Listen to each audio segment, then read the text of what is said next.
Good evening, ladies and gentlemen. Welcome to the Rumboyz Fantasy Network. Today joined by, of course, our junior writer, Jordan Love, Mini Todd McShay. What's good, bro? Nothing much. Just sitting here chilling, and you see nobody else is here, so we gotta hold it down today. Yeah, we holding it down today. Everybody, we sent the invite link out. People should trickle in, a little bit later once they done doing whatever, they are doing. Bobby. Whoever they are doing. It's all good though. It's all good. Brandon Rogers was good, man. I see you up in the chat. I see you, bro. I see you. Let's go ahead and get into it tonight. You guys already know how it goes. Sign up for Rumboyz.com if you have not already. This is Rumboyz After Dark, the Drunken Sports Talk Show where we go over the biggest news and headlines in all the major sports across the whole world, across the whole industry. So we're going to get you guys taken care of. We are your analysts for the evening. J Love, you know how it goes, little bro. Cheers to me. Cheers to you. All the Rumboyz and girls, what it do? Dilly dilly. Dilly dilly. All righty. So first topic that we got to get into here of the night is, of course, NFL officiating. What the hell went on Monday night? On Monday Night Football, it was a closing to a wild week 6. Let's just first start off saying that the Lions lost to the Packers. Not just did they lose to the Packers, but Alberto Riveron and the referees, due to 6 absolutely terrible calls and a heartbreaking 23-22 defeat. Six missed penalties here in this game. What should be done to improve officiating? Take it away. Okay, first of all, I have to say, are the Lions becoming the new Saints? Because this is the second week in a row they've lost a game off of penalties. Yeah. They lost to the Chiefs narrowly, and they had a first down off of a penalty late in that game that led them to the touchdown drive. And that fourth quarter is literally some of the worst officiating that I have ever seen in an NFL game. We just saw a repeal on a vote by NFL owners to get new refs in. They need new refs. Recycling refs that we've seen that aren't making the right calls, are missing calls, bad judgment. It's pretty similar to the MLB, quite honestly. It's just you need new faces in there. At certain points, some refs just don't care enough, and I'm not saying that that's the main issue, but it can be for some. And new guys that are going to go in there show that, hey, and even if we give them it's like lighting a spark. Once you show somebody that, hey, we can replace you, they're going to try and do their best so they don't get replaced. So you just bring in some new refs. That's really what's got to happen. Absolutely. I think maybe even adding, some sort of a sky judge. I know that recently I have proposed the idea of one of the things that did work. Not many things worked in the AAF, but one thing that did work was we could hear the refs and we could hear the calls. To me, that would be paramount. How do I know when you're calling New York, like what New York is saying? I want to know what's going on behind the scenes. So with that being said, and with that being stated, I mean, maybe giving us audio into what's going on in the referee's headset. I'm sure the NFL would try and are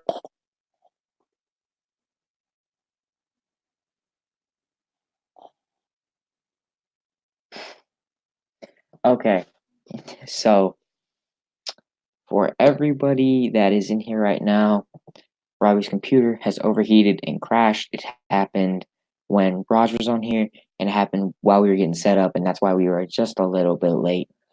He'll be back on in about a minute or so, so let's just all hang tight. What's good, Pete? What's good, Browns fan? I am having to reconnect, and I apologize. I apologize for that. You're good, bro. You just gonna rock out on your phone now? I guess so. To be honest, I guess I am. All right. Yeah, I guess it's gonna be a thing. I'm gonna do the remainder of this broadcast from my phone, or either I'm gonna try and restart the computer, honestly, and just keep dealing with the technical difficulty, and just have my phone on standby if need be. Yeah. All right. You finished up your take?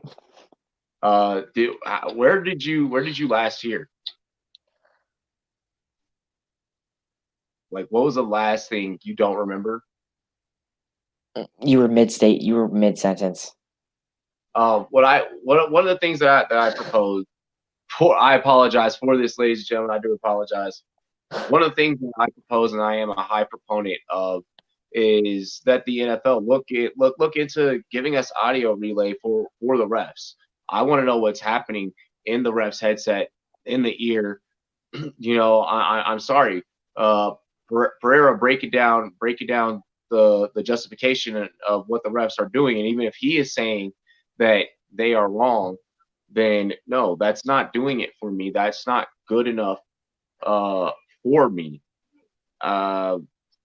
So something needs to be done. Something needs to be done. Like I said, maybe even a sky judge, for that matter.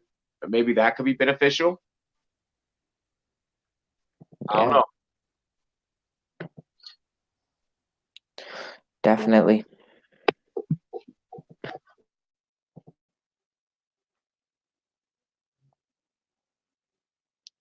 This man froze on his phone now too. No, that's because I removed myself from my phone. All right. Cool. Alrighty. So now we're back and we're rolling. So that's my take on officiating. I appreciate you guys for rocking with us and rolling with the punches. With the NFL trade deadline approaching at rapid speed, with the NFL trade deadline approaching at rapid speed, that closing date would be at October 29th. Is it time for the Carolina Panthers and Cam Newton to part ways? And if so, where do you say he lands? You want me to start with this one, or you want to go? Go ahead and start. All right.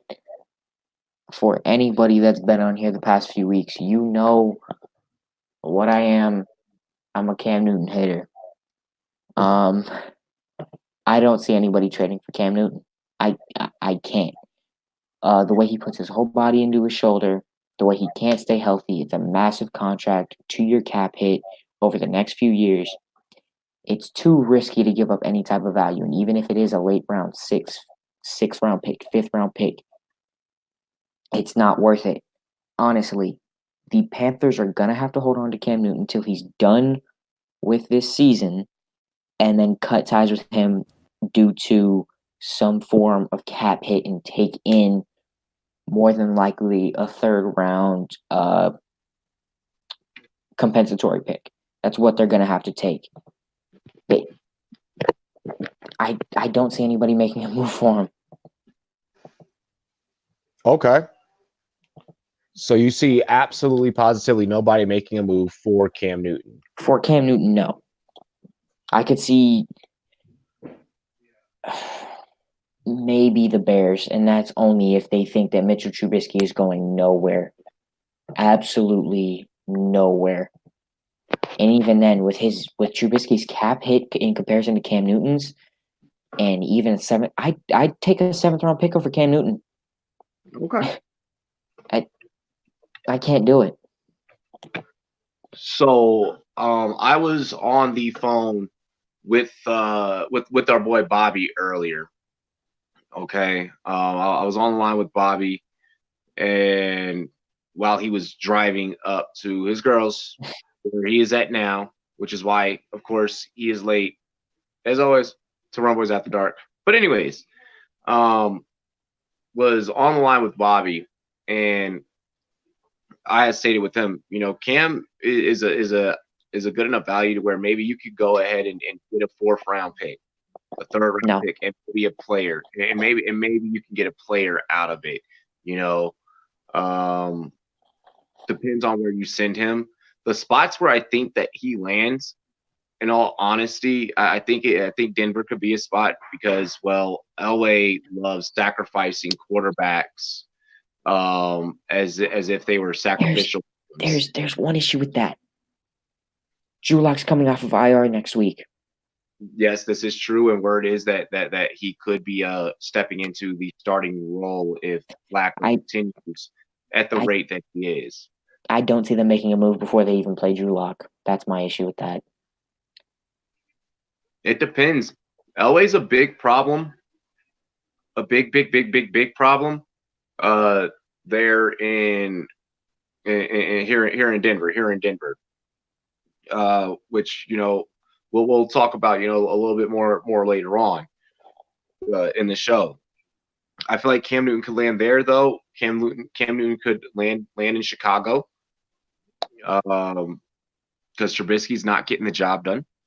Even if he comes back from his injury, I don't think that he is going to get the job done. So, I mean, with that being said, maybe even Miami, you convincing Miami that, hey, you know what? Cam would hold out if he got traded to Miami. Oh yeah, probably. But maybe convincing them like, hey, don't try and draft a quarterback. Like, just take this guy. But those are the places I could see him ending up. Mainly is the first two that I mentioned, Broncos and Chicago. Chicago, the biggest one though. I'll say this real quick. He has been linked to 2 teams so far that have been interested in moves. Those 2 teams being, you're going to hate this, the Redskins and Bears. I have heard the Skins. I don't think that happens though, to be honest. I also saw something that said that the Panthers are going to take no less than a 3rd round pick for Cam Newton, and talks fell as soon as that came out. We will see. We will definitely see. Rumboy Central in the chat. Wish you were here, buddy. We miss you, man. But Duncan on Sportscaster, as of right now, yeah, unless he proves them not that he's not going to be able to be that guy, they're going to rock out with Kyle Allen as long as possible. He's led them to 4 straight wins, even if that is on the back of McCaffrey. They're winning games. Yes, thank you for addressing that. For Duncan. Duncan asked, do you think the Panthers are putting full thrust in Allen? Absolutely. Why wouldn't you? I don't see a reason why you wouldn't. Let's see here. Next question. Let's see here. I got you. Oh no, I was looking in the chat to see if anyone had posted anything else surrounding Cam Newton before we moved on. You said that you had wanted to talk about the NFL trade deadline. I mean, as long as we're still on that before we get into all right. Yeah, we might as well thrust that right in there. Yeah, I just wanted to throw out a few things coming up. Patrick Peterson has been linked to 4 teams so far. We see Keenan Allen on the trade block being linked to a few teams. Melvin Gordon's been on the trade block. You see Austin Eckler on the trade block. A whole bunch of big name players, even AJ Green, even though the Bengals said they're not willing to trade him, has been in some trade talks. Young players, even OJ Howard, has been in a lot, and I mean a lot of moves. And this is coming off of one of the biggest pre-deadline moves I've seen in both moving Ramsey and Marcus Peters. Even if the trade deadline is 11 weeks away, I think as soon as Monday hits, for a lot of teams, you're going to see a lot of these talks just ramp up.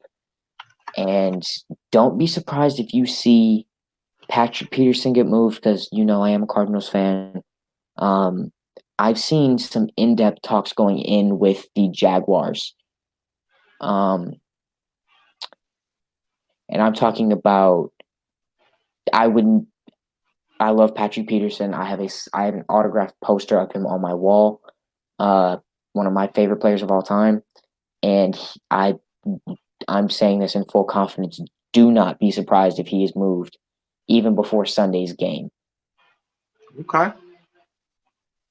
Okay, so you think it's going to be happening that soon? I mean, Schefter did go out on Twitter and tweet that, hey, NFL. There's a rumor that I saw that said the Jags have offered up a first, a third, and a future 2 for Patrick Peterson. They're trying to wrap up this trade deadline real quick. And that first would be the first from the Rams this year, is what I saw. I think they're trying to fill that void that Ramsey left them with, in all honesty. Which is the most strategic thing for Jacksonville is to find a way to fill that void. And in doing so, you're going to be able to get that out of Patrick Peterson, and he can still go out there and ball. The one thing that's enticing about Patrick Peterson, though, not trying to make this a whole Cardinals debate or anything like that, is that he's 6'1" and he's a decent tackling corner. So even if you do give it up, you could possibly see him move to safety later on in his career and still be able to play at a pretty productive way and level, similar to what's his name? I'm not gonna remember his name. North County SBC. I'm gonna become a fan of you. Please hit that green button and follow us. Yeah. Leafs also brought this up. Kenyon Drake, a guy Robbie, I'm wholeheartedly a believer in. I don't know why. He doesn't know why, but I'm a fan of Kenyon Drake, and there's rumors about him going to Jacksonville, because Jacksonville's been all over this trade deadline. I have no clue why. Tampa Bay, New York, Arizona has also been linked in this. Cincinnati's been linked. There's a whole bunch of teams that are inquiring about Kenyon Drake for as minimum as a 5th-round pick. Yeah. So his value is low because, of course, this Dolphins team wants whatever they can get at a decent price. And Kenyon Drake's not a bad player, and he can give you some spark, even if it's just a little bit. The Dolphins are going to build the youngest team in the league via the draft, because that's all that they are going to have. With that being, oh my gosh. With that being said, that is an organization that I do not foresee being good anytime soon. Miami, if you guys if you're the fans of any of the sports in the city of Miami, just start cheering for Tyler Hero, because that's all the hell that you guys pretty much got at this point, and buckets. So yeah, Justice Winslow. No. What do you mean? You're not a fan of the point guard? Who'd you say again? Justice Winslow. When he played a point guard last year, he was ranked as a top 10 point guard during that time period. Statistically. No, I'm not. Sorry. So yeah, moving forward, that is Jordan Love with the trade deadline updates and rumors. We will have you guys fully covered on that. Be sure that you catch all of his articles on Rumboyz.com if you guys have not gotten into Rumboyz.com already.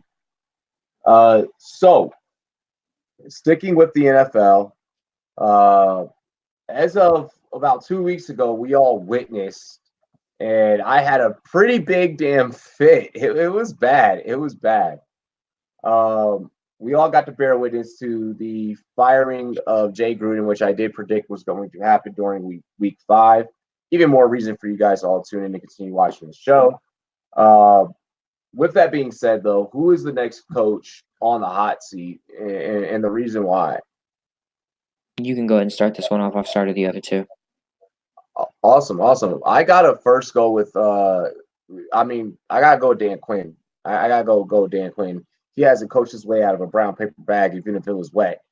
It's absolutely positively terrible when you have a monolith of a player in the stature of Julio Jones, and you do not just decide to throw up jump balls when Calvin Ridley has became wide receiver 1 for no one knows what god apparent reason, and it's not winning you games. If for all fantasy purposes, if you have Julio, maybe look at possibly moving him and seeing about getting someone that's been a lot more consistent. Okay, I wouldn't move him because nobody's going to give you a lot of value. It depends. If you can get someone to bite just on, I'm not saying if you're playing against, of course, like people like Don't us. Move him for another receiver. If you move Julio Jones, you move him for a running back. I'll say that. Mm-hmm. You see what you can get out of that. My take's a little weird. I'm gonna go Freddie Kitchens. Okay, I like that. I understand that it's very uncommon for a first-year head coach to be fired, but this Browns team had so much expectations, both internally and externally, from the media, Baker Mayfield, Jarvis Landry, Odell Beckham. I understand there's multiple injuries on this team on the offense and defense. You could also blame this on the coordinators, but from what I'm understanding is that Freddie Kitchens has been doing most of the play calling on offense, and it has not been clicking like last year at all. I don't know if somebody picked on something during the offseason, but Freddie Kitchens has not been he hasn't been able to move the ball on offense. And if it wasn't for Myles Garrett getting 9 sacks on defense and getting decent production on the other side of him, and Larry Ogunjobi and Sheldon Richardson on the interior, this team would not be able to stop the run. It would not be able to play defense at all. Their offensive line is god awful, and I know that's not on him, but unless they make serious moves, and that includes moving for Trent Richardson, not Trent Richardson, Trent Williams, my bad, and just making a lot of moves to improve this team, and they have to finish it above 500. They're sitting at 2-4 right now. If they don't finish above 500, I can see Freddie Kitchens getting fired, no problem. Okay. I like that. I wish we had more people here on the panel because I have another one too. I have another one as well, and I can almost get I knew that one though was going to get brought up. What I was predicting in my head to go second was possibly Jason Garrett, and that's where I thought that you were originally going to go. I have a second one, and Mike Tomlin. What? Yeah. I don't think it's going to happen yet, just because his situation. I think it's a little premature, but this is more so where I'm going to go. If Big Ben retires after this year, I can see them starting over with a new era, including a head coach. It's not more so Mike Tomlin isn't a good head coach. It's more so, hey, you served us well while you were here. Your QB is gone. Why don't we move on from you and just begin this new era of Steeler football? That's more so what I'm thinking. I still think he's a very good head coach, especially defensively, even though that defense is awful. They don't have a lot of talent there. I think that he's still a pretty good head coach. Okay. I feel that. What I would have to say with the whole Tomlin take, like you said, it is premature. I think that is just far too early, far too early, in order to go ahead and begin to attempt to make that decision for them. That decision is coming for them, not yet. So with that being said, and with that being stated, I think that Garrett would probably go Garrett then Quinn. I feel like Jason Garrett. I mean, I'm sorry, your time has been up. Your time has been up. You should have been gone in Dallas. Okay, I hate to make this a Dallas discussion, but I do too. But it's we got to talk. What on earth is going on with Dak Prescott? And why isn't Zeke getting the ball? Dak can't win against big teams. That's first off. Okay. Yeah, we all knew that. But he played awful against the Jets. I understand that they had a spark in Sam Darnold and that Le'Veon Bell played his best game as a Jet, but that defense has been injury prone on top of injury prone on top of injury prone. They are what you saw in the Falcons last season times 3. So why can't you work against literally? I know the Dolphins probably have the worst team in the NFL, but that's probably the worst secondary outside of Jamal Adams. I know Marcus May isn't bad, but that is literally that I would legitimately argue that's the worst secondary in the NFL. And you are proving that you should have taken that $30 million when it was on the table, and you are making yourself look like an idiot. Saying you want $35 million, and Ezekiel Elliott only getting 15 touches a game, that makes me want to fire Jason Garrett at this current moment. Like, forget waiting till the end of the year. I don't care about Super Bowl aspirations. You're not getting a guy that we just paid $20 million out of the backfield get the ball more than 15 times a game. You are tripping. Okay. I feel it. Valid reasons as to why Garrett is going to be gone. Give me just one moment. I have an idea, Jordan Love. What's up? You're coming with me. Hang on. Sportscaster, you guys are gonna stay here. Hang on. I'm going down. Tyler bought another laptop. He bought, another one because we need it for a new deal that you guys are going to all find out about eventually. So yeah, I got you. About to put that laptop to the test. I haven't fully, gone through the whole processes with it, but you know what? We're about to get this done right now because I'm getting mad with the with my other laptop, and I'm honestly about to fucking shoot it. So that I don't do that,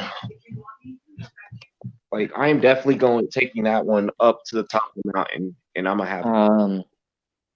Do you just want me to get started on the next topic then? Nope. Just hold off. Hang on. We just gonna chill. All right. 1 second. So, what's going on, YouTube chat and Sportscaster chat? I just logged back in here. Yep. What is good, everybody? We love you guys and appreciate you guys for rolling with the punches. Get to see some raw and uncut business. Oh, it's for some reason it's been happening to me lately, where it's like, damn, like I've also been playing around with some new things. I wonder if the other laptop is crashing because I'm multi-streaming this broadcast also on Twitter at the given moment. You said it was overheating? Yeah. That might be a reason why. Yep, it would just overheat. It was just like, nope, we're not doing it. All right, so let's go ahead. While this laptop is turning on, let's do this next topic. Yo, hold up. Did we crash on YouTube? No, we didn't crash on YouTube. We're still up. Oh, we are? Yo, do you see this man, Bobby, coming in this chat? Yo, I see him. He needs to get in this stream for damn sure. Oh, and you know what? Let me not leak that man business. All right. All right. Next topic is. All right. On Thursday night, last night, we saw the monstrosity of a game. I don't even know if I want to call that a game. We saw the Chiefs with a backup quarterback dismantle the Denver Broncos in a game that went down to 30-6. Who do you blame for this loss? Who's this on? If you're the both Chiefs, because your star quarterback went down, and the Broncos, what do you do moving forward? Well, with the Broncos side, first off, you gotta first you gotta look at quarterback, you gotta look at the coach, and then you gotta look at the owner. I'm placing all blame first. I'm doing it in this exact order. The first piece of blame is Elway. Look at his record. Like it. Moving up the chain. Yep. Look at his records. Look at the quarterback carousel, the head coaching carousel. There is not a single piece of stability or consistency within that organization with him at the helm. So that's first. All right. That's first things first. Secondly, I now got to go ahead and then blame Vic Fangio. Okay. Vic, you should have hired somebody offensively minded to offset your defensive minded self in order to be able to take this team to a higher level. Right now, this team is stagnant as hell. They scored a total of 6 points. Okay. You use Philip Lindsay and a 2-point conversion, which honestly, I mean, I felt like he should have converted. If anyone could have converted on it, it's Philip Lindsay. But then after that situation, you then began to further only use Royce Freeman. Philip Lindsay was nowhere to be found in the game script. Okay. I understand the usage of that because when Philip Lindsay was getting the ball, he was getting destroyed. I understand Philip Lindsay is a very fast and shifty back. He wasn't making people miss. Correct me if I'm wrong, I only saw a little bit of the game, but did they not have Tyrann Mathieu matched up on him whenever he was in the game for the most part? Yeah, pretty much. Tyrann Mathieu pretty much. That shut him down. Royce Freeman's a little bit more of a power back. He's a little better of a pass catcher out of the backfield. And in comparison, Philip Lindsay's a little strong guy. He's a muscle hamster, if you will. But Royce Freeman's more of a thunder back. He's a little bit thicker. And when he gets hit, he's gonna fall forward more often than Philip Lindsay is. So I really do understand that coming from Vic Fangio's point, and I think he did make the right decision. Okay, I feel it. But I agree with you. This is completely on John Elway. You want to know why?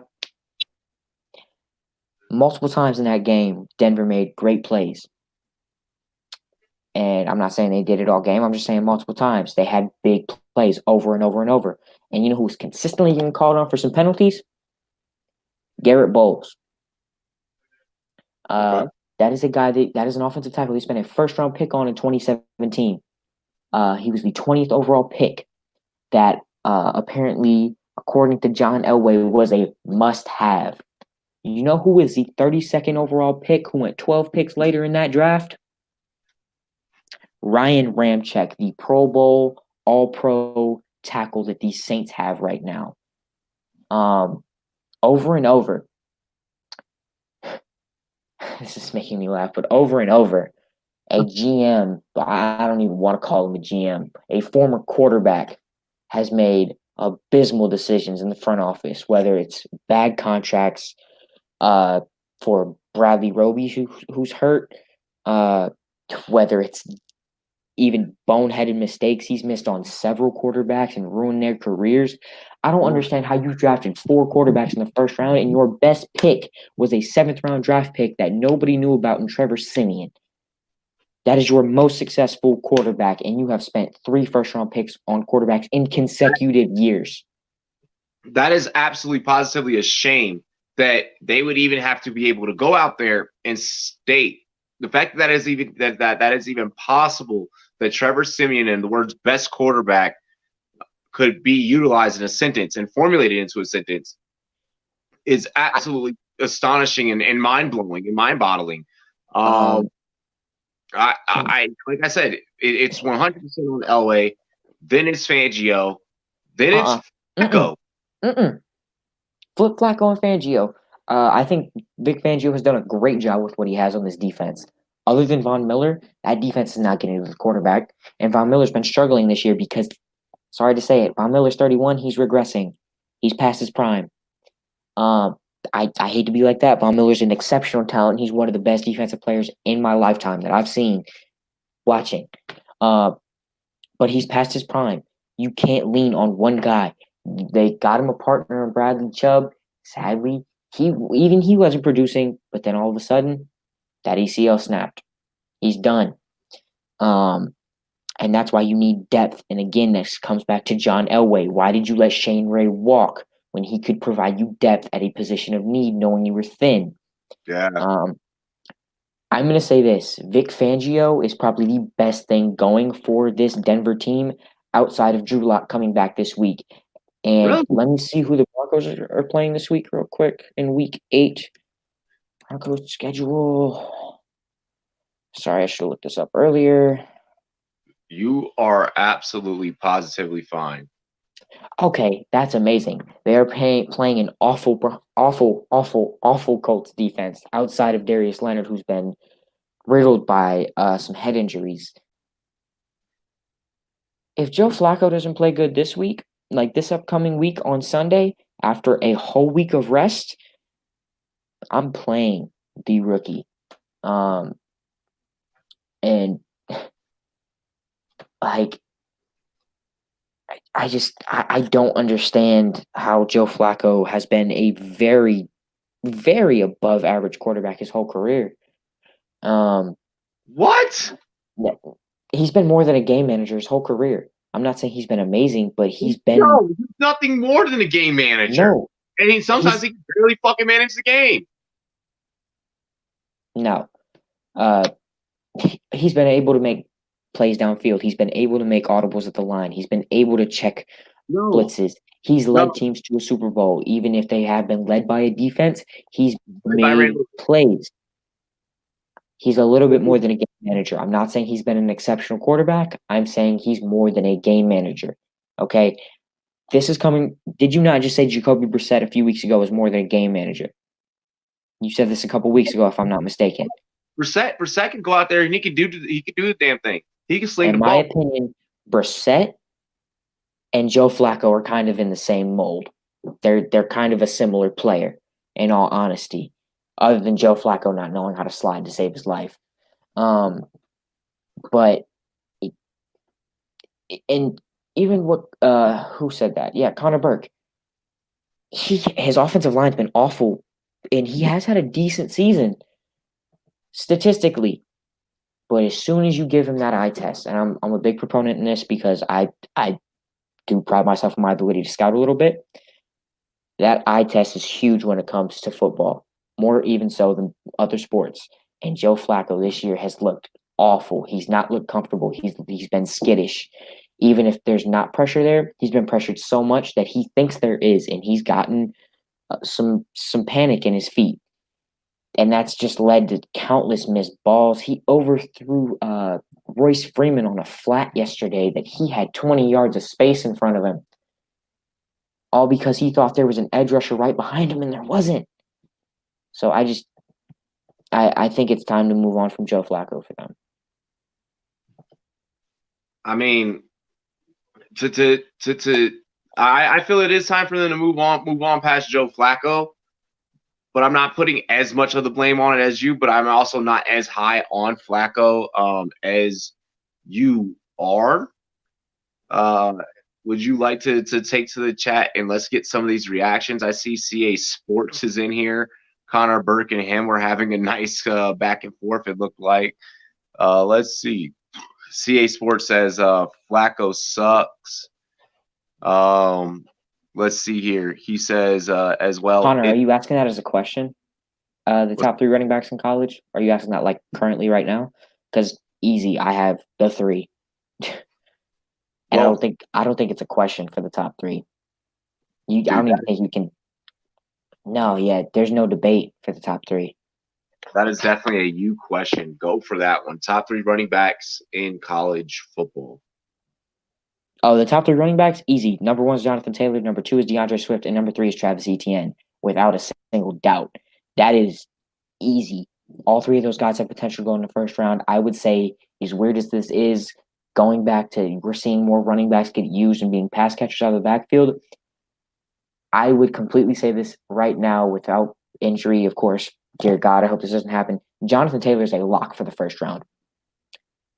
He is not. I'm not saying he's going to be a top 10 pick. I'm not saying he's going to be a top 15 pick, but he is going to go somewhere within that second half of the first round without a single doubt in my mind. DeAndre Swift could slide in. You could see if Travis Etienne blows away at the combine and runs a 4.29, which some people are talking about, he could slide in because he has an amazing amount of speed. And we all know how people value speed. But the only guy I could see anybody even trying to slide in there is possibly J.K. Dobbins. Some Alabama fans are really high on Najee Harris, which I don't understand. He's just not athletic enough for me at that running back spot. He reminds me a little bit more, sorry to say it, a tight end, a little bit kind of Jalen Samuels-esque, except for he's not that good of a pass catcher, which is worrying. Hold up, appreciate the beer, Dilly, brother. Thank you for that. Don't know necessarily the only two guys you could possibly even argue in that top 3 running back spot is, of course, J.K. Dobbins and Zach Moss. That's simply it. I'm with it. I'm with it. And by the way, I did list those running backs in order: Taylor 1, Swift 2, and then Etienne at 3. Keep up on Jordan Love's way too early mocks.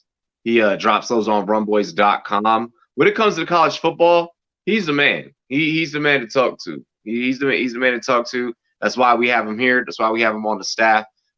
You definitely got that one, though, bro. That's all you. That's all you. By the way, hot take. I just want to drop this real quick. Jeffrey Okudah is the top cornerback in this class. Fight me if you disagree. Rumboyz.com is where you guys can discuss it with him in the forums and comment on his articles as well. He said debate him. Do it. Let's see here. Getting into week 7 on Thursday Night Football, the Broncos. Oh wait, we already went into that one. Wow.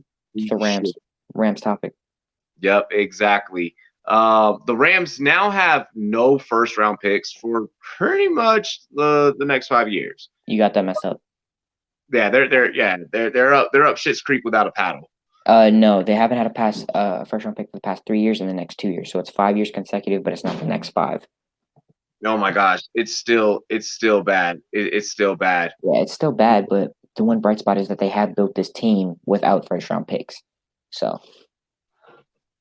With that being said and with that being stated, they did go ahead and acquire Jalen Ramsey after giving away multiple picks in order to get him.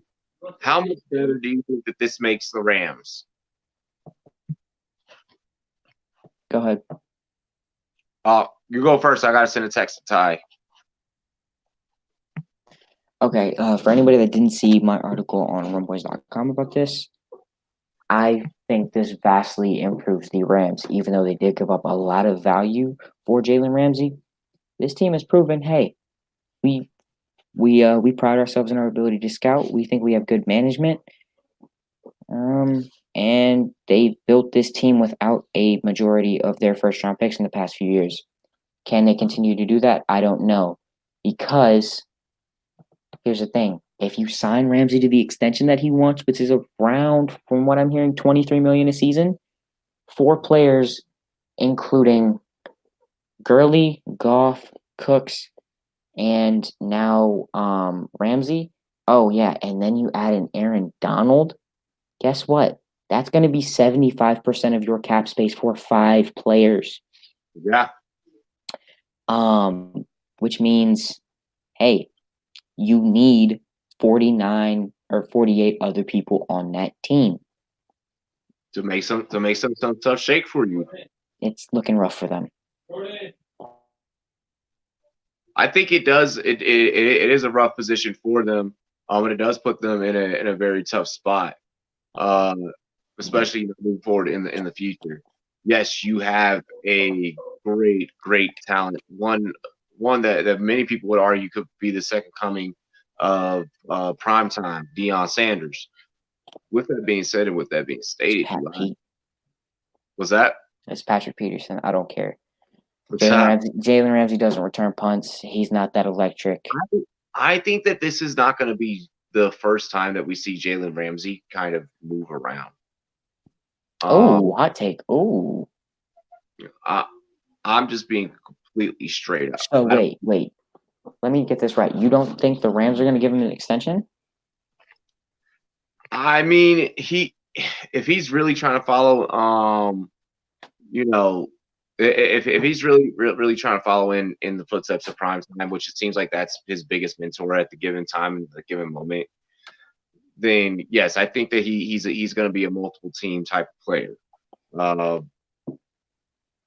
Something will go wrong. He'll get frustrated that the Rams aren't winning with his high level of talent. It's going to be another situation where his stats are really good and really great, but everything else in and around him and the situation that he is in, it will cause it to where he's not going to be able to get that coveted ring. And my issue with him is that he wants the $23 million. He wants to be the highest paid corner in NFL history by a landslide. So in all honesty, I need to see Jalen Ramsey be a little bit less selfish. We see this a lot in more so wide receivers wanting their bag and running backs wanting their bag because they're proven. Jalen Ramsey is proven, but I kind of want to see him give a little bit of the Dirk Nowitzki treatment. Hey, I know I'm good. Hey, I know I can lead us to a championship, but you know what? Can't do it all on my own. So let me take a pay cut. Let me help this team out. I need to see Jared Goff do that. Brandon Cook's contract isn't too bad. I need to see Todd Gurley give up some money, but he's probably not going to because his career is probably done as soon as he's off this contract. Todd Gurley is not going to be the type of player to take the pay cut. Todd Gurley. He's like going to be the type. I said this in my article. Barring the contract issues, which are huge, of course, this only makes this team better. I think Marcus Peters is the most overrated corner in the NFL by a landslide. And I've said this a lot, so let me back this up a little bit. He gets a lot of interceptions. Through 4 years, he has 24 picks. That is, of course, including this year. He's a big playmaker. But guess what? In that time span, he has given up the second most amount of yards because he goes for the pick way too often. He gets burnt deep. He allows too many plays because he goes for that interception. He's a boom or bust type of player. While some teams can live with that, a team that is more so based upon the offense, like the Rams were, they were struggling because of those decisions that Marcus Peters was making, and he was giving up a lot of plays, especially when Aqib Talib was out, because Peters was on the second receiver, and we saw this when they played Tampa Bay. Aqib Talib was doing a very good job on Mike Evans. Well, as good as you can do other than what Marshawn Lattimore did. You know who killed the Rams? That would be Chris Godwin. He had a 2-touchdown, 150-yard performance that day, and that is the main reason the Rams lost that game. And I just, like I said, I'm not a big believer in Marcus Peters, but getting a shutdown corner to pair alongside Aqib Talib when he comes back. You have John Johnson in the secondary. Now you just need to find that one other safety spot, and all of a sudden, your secondary is looking pretty complete for a few years. Let's see what happens. For that Rams team. I feel like it makes them better for the short term. Long term is going to be a completely different story, and that's what they're really going to need, because I don't foresee them going back to the Super Bowl again this year. I just don't think that it's happening. No. And that's why I think they already kind of have worked out a contract, because they wouldn't trade 2 first-round picks for 1 year. It's different in the NBA that you saw with Paul George getting moved to OKC, as first-round picks are way less valuable. Agreed. Let's go ahead and let's hold on. Give me 1 second. Let me go ahead and message this fool. You talking about Bobby? BKB. BKB. I'm putting it in our sleeper app chat. Whoa, we don't get BKB up in here? Yeah. I'm down. He said, "Let me on the panel." I'm down. My guy knows his football, so. I mean, he really knows his Seahawks, but we're gonna try and run this. I want to get some more fucking heads in here. Like this, Rumboyz After Dark is meant for us to have like mad fucking heads, like mad people. This one to be the night where everyone decided that we're gonna all do family stuff tonight. Like, shut the fuck up. Y'all got shit to do. We got a damn show to fill. Alrighty, so I sent the link to BKB, where we actually do have a topic where he will be waited on too. Yo, my brother. There we go. Hey, love, how you doing, my guy? Man, good business with you. Good business, boy. Man, hey, I'll tell you what, Robbie, good looks with the commish, because you didn't have to push those through. You know what I'm saying? We were supposed to wait till Sunday, but you came through and you pushed those through for me. Good looks, good look. Oh, we have it set up that way right off the bat. The only reason why it is set up to where I do have to approve them is so that nobody tries to trade rape the other person, because you know people will do it. Like, no, that happens. That happens. Exactly. Like, I'm Dilly, not gonna, everybody out there, dilly. Yes, dilly. Thank God we got some more on the cast with us now. Let's go ahead. Next topic.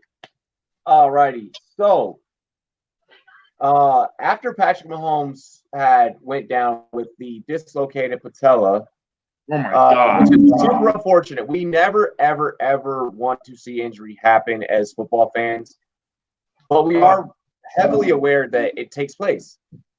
With that, I just feel bad.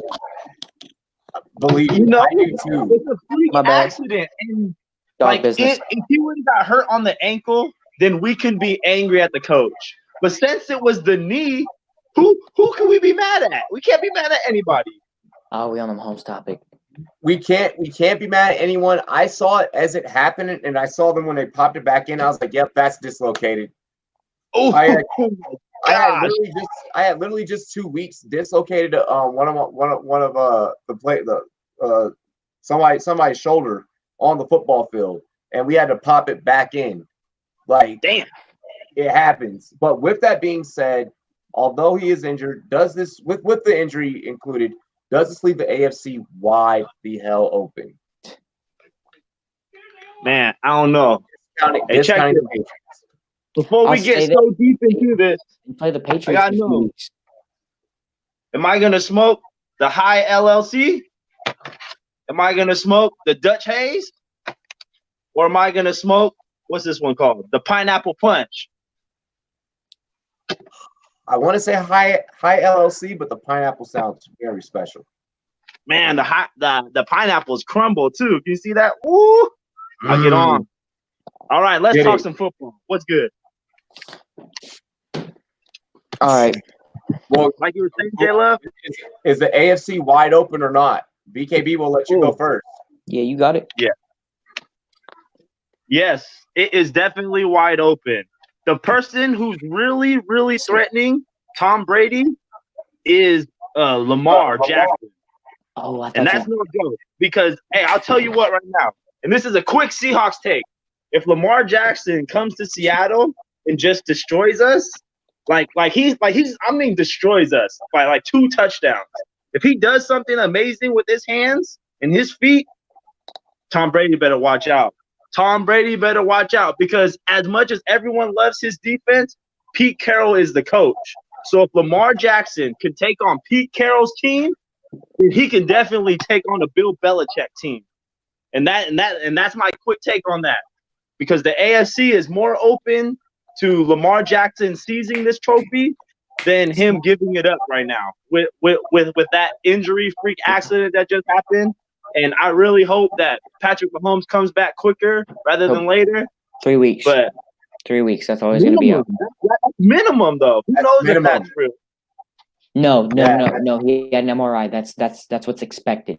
That's not minimum. Minimum is 2 weeks. No, I'm hearing minimum. Daniel Geis was expected to be back in 4 months, and this is his second season still on injured reserve on the same problem. Yeah, I gotta agree with BKB there. I am gonna state that this now does allow the AFC to be wide open. Listen, this is not. Who's there to take it then? But who's there to take it besides Tom Brady? Well, here's what I'm gonna state. This isn't a situation like in Duval where Foles went down and all of a sudden, here's this quarterback that no one has never heard of. Sounds like he's a goddamn Jewish rabbi, Gardner Minshew. Like, who? Like, no one saw that. Matt Moore. We know who Matt Moore is. So with Matt Moore being your backup, absolutely, positively, 100%, yes, the AFC is now wide open. The Colts can challenge with Jacoby Brissett. Houston can come and start coming out the gate and gunning for you. I didn't even mean to coincidentally mention 2 teams that beat that beat KC. Let's see who else. The Colts. The Colts, like, come on, man. The QB is being amazing. Like, the QB is being amazing, but he's not over the top. He's throwing multiple touchdowns in every game, but he's still not over the top. You know what I'm saying? Flacco over the top when he won his Super Bowl, like we mentioned earlier in the show. Flacco had a great defense when he won the Super Bowl. He had a great defense.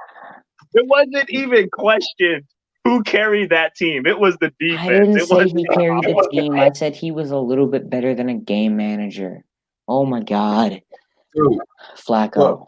Look, once again, there are teams out there in the AFC that I feel that they can be knocking on their door. Give me 3 teams. Ready to take it over. Give me 3 teams besides the Patriots. I mean, well, I already mentioned 2. You said the Colts and the Texans, and then what's the third? The Chargers can get high at any given time. They can get high at any given time. The Chargers? Look at him. My guy. Hear me out. They can get hot at any given time. It's Phillip Rivers. We're over a quarter away in the season. There, man. Their time to get hot was this quarter. Okay, well, guess what? Go ahead, J-Love. That was my take. My take was the Texans, and my take was the Chargers. The Texans beat the Chiefs when they had Mahomes. And guess what? Yep.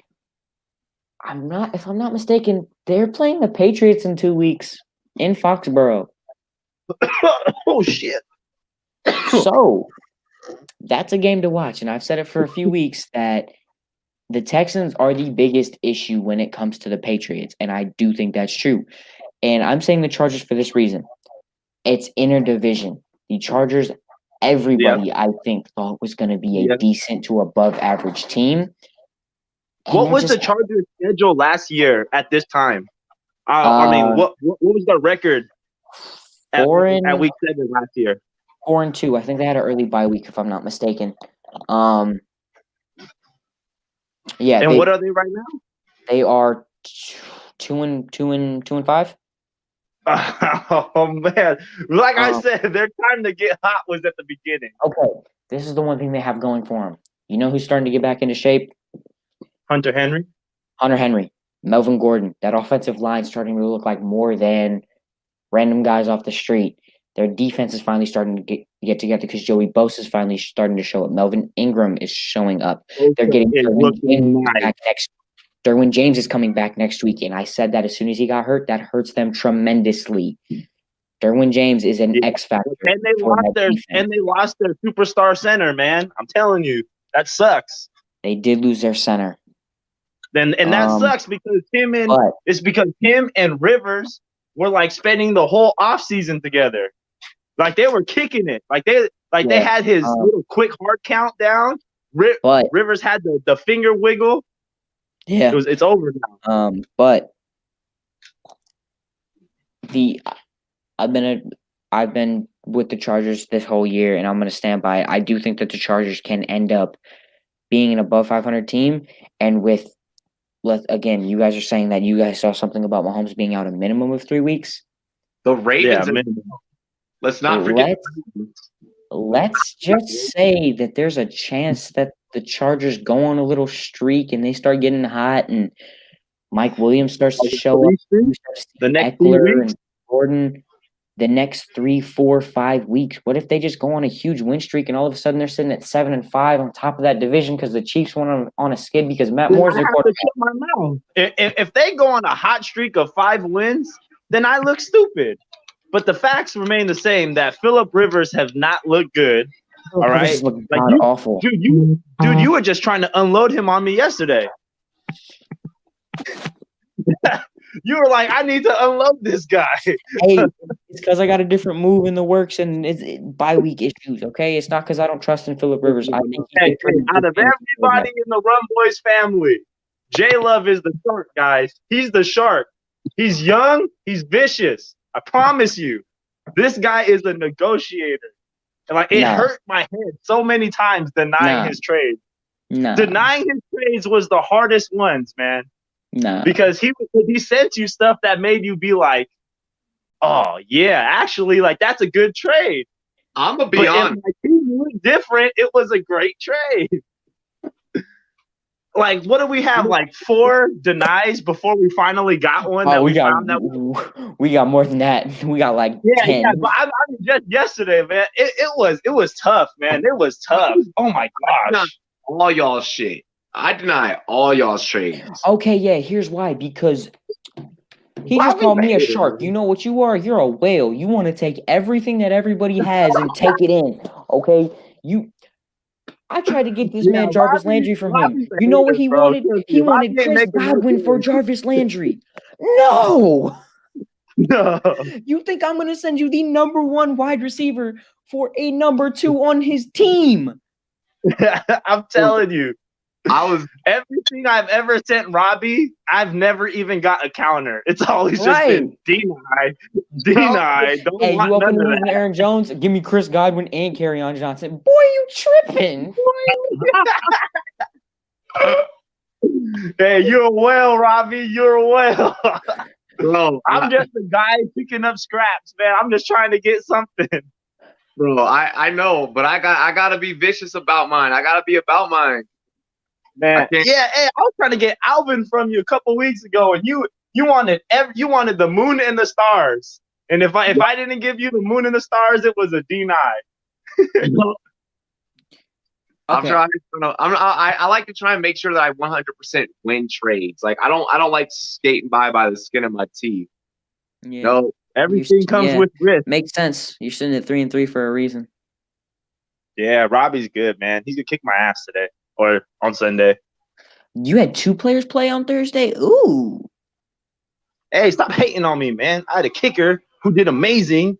And stupid Lindsay, after I watched the stupid fantasy footballers talk about go get him. So I go and make these amazing trades. And I had Royce Freeman, so I'm happy.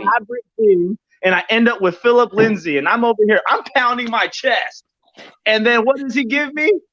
Fucking 1 yard per carry, fucking asshole. Hey, and guess what? I have Royce Freeman starting, so I know. The fact that you guys allow me to get away with half the shit that I do in fantasy, it's y'all's fault. What did we allow you to do? All you did was pick up Murray. Oh, bro. Hey, only person be crazy mofo. You heard my plan, J-Lo. Yeah, you heard me. Yeah, you would have had him too. You should have kept him. You had him. Yep. You had him. I know. He Robbie, was going to use play him. Robbie, listen to this. You have him now. He was going to use Latavius Murray against you and hold him hostage. Yeah. I'm telling you, he was holding me hostage. J-Love was holding me hostage. I was like, I'm gonna do it. Watch. Traded him away to QC, and then QC dropped him. Dropped him. I got him. God. Hey, at first QC didn't even want Clark straight up for Lindsay, but then I had to convince him that Murray was worth it this week. I was like, trust me, he's worth it this week. He's like, yep, it's a deal. And then he just drops him. I was like, no. And then he ends up with you, the person I wanted to keep him away from the whole time. I picked him up to keep him away from you. That was the whole point. Still 58 asks, are the Chargers a good start this week against the Titans? Yes. The defense, though? You know, Oh like my Chargers gosh. defense. Yes. Oh, let me start this. I have them in every league. I'm a huge buy-in on this Chargers defense because they need to start going. They are 2-5. They need to start getting something clicking. And honest to God, the Titans are starting Ryan Tannehill for the first time this year. You know what's going to happen? He's not going to be in sync with Corey Davis. He's not going to be in sync with A.J. Brown. He's not going to be in sync with that offensive line, and they're going to rely on Derrick Henry. And you know what? The one thing this Chargers defense is good at is stopping the run. The run. Yep. They got So there you go. They don't got no rookies up front. They got fat people up front. Yeah. Yep. I 100% start that Chargers defense. Tannehill will not be an upgrade from Mariota this week. Complete downgrade. For this week. Because Mariota has been taking all the practice snaps with the starters. And Tannehill has only been playing practice snaps with the backups. So he doesn't know Corey Davis's cut time. He doesn't know how many steps these fools are dropping back. What's his name? Like A.J. Brown. He doesn't know A.J. Brown like that. You see what I'm saying? Not to cut you off, Robbie. If you mention Adam Humphries, I might have to fly down to Colorado and slap.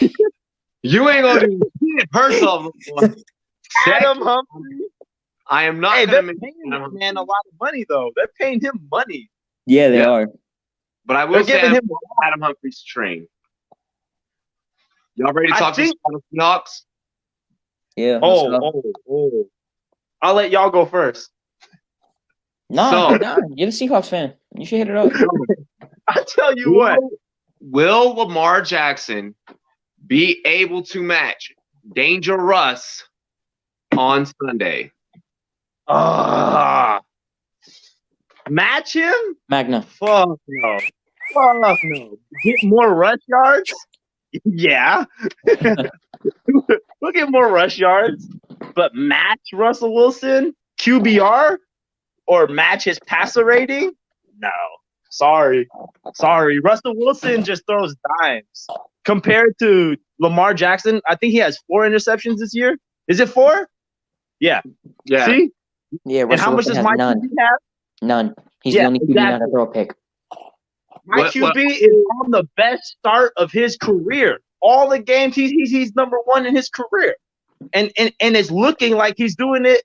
Dude, when he does the drop back and then goes to the side one time and all the defense starts chasing him, all me and my friends and family do is start doing this with our hands because he's dancing to a nice little classical song back there. He just and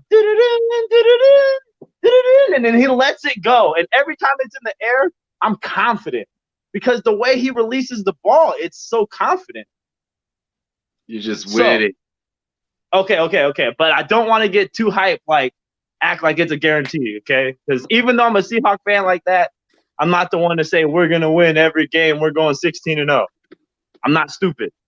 So, like I said, this is going to be a hard match because guess who's coming home? E.T., the man that I feel Seattle disrespected. They disrespected my man E.T., they didn't give him the contract, and then he ended up playing for us 2 games. Then he got 2 interceptions in 1 game against the Cardinals and broke his leg.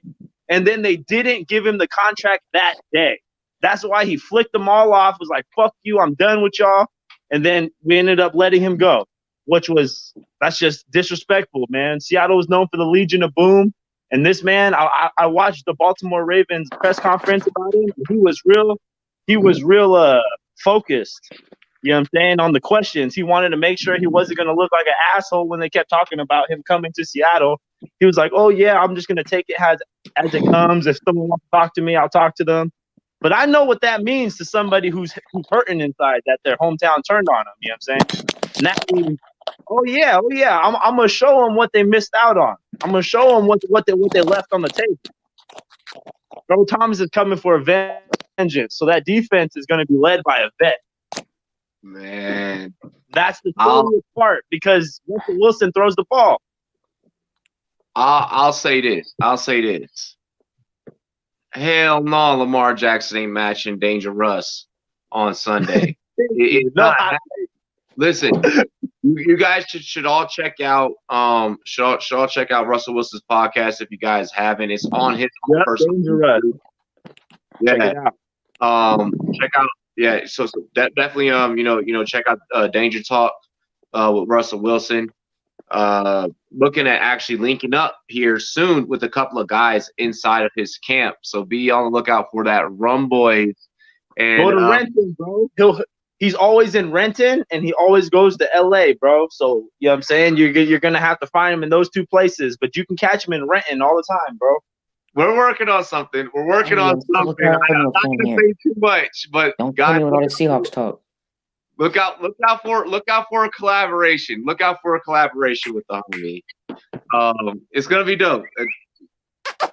It's gonna be dope. But anyways, hey, check out the podcast. I'm shouting out clearly for a fucking reason. What I'll state is after watching his vlogs and stuff on his channel, he had taken a lot of time to get to know the guys around him, the guys that are going to be in the huddle with him each and every Sunday in and out of the weeks. With that being stated, I am saying like I said, I am saying hell no in regards to Lamar Jackson. Jadeveon Clowney's going to be off the edge. He's going to do good. I mean, he'll do good. Don't get me wrong. This is going to be a shutout. You have to give him his props. Yeah, this is going to be a 27-24 game. This is going to be a shootout down to the wire. But at the end of the day, the Seahawks got this. Russ just knows what he's doing. Thank you. You know, and J-Love, if you guys, how you feeling, man? Yeah. All right. And really quick before I pass to J-Love, go check out like the concept I'm talking about. You'll see why I say he's formulated a special relationship with that offense. Oh yeah. This is a little bit of an interesting matchup. Not because of the QBs. I'm gonna go more so because of the secondaries. Bradley McDougal's looking nice. You know who else is looking nice? The guy that shut down OBJ last week in Marlon Humphrey. You know who's he's going to be matched up on? DK? Nah, Tyler Lockett. He's going to have to take DK, man. He needs to take the tall guy. Nah, he's going to be matched up stride for stride on Tyler Lockett. With the addition of Marcus Peters, who I again hate. I think Russell Wilson is going to pick on him. I'm not saying he's going to play good. That's what I think he's going to pick on him. Okay, I'm going to go with it this way. The Ravens are bad this year against the run.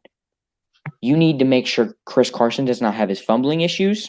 You need to make sure that you can get Rashad Penny involved. You need to make sure DK Metcalf has a huge game.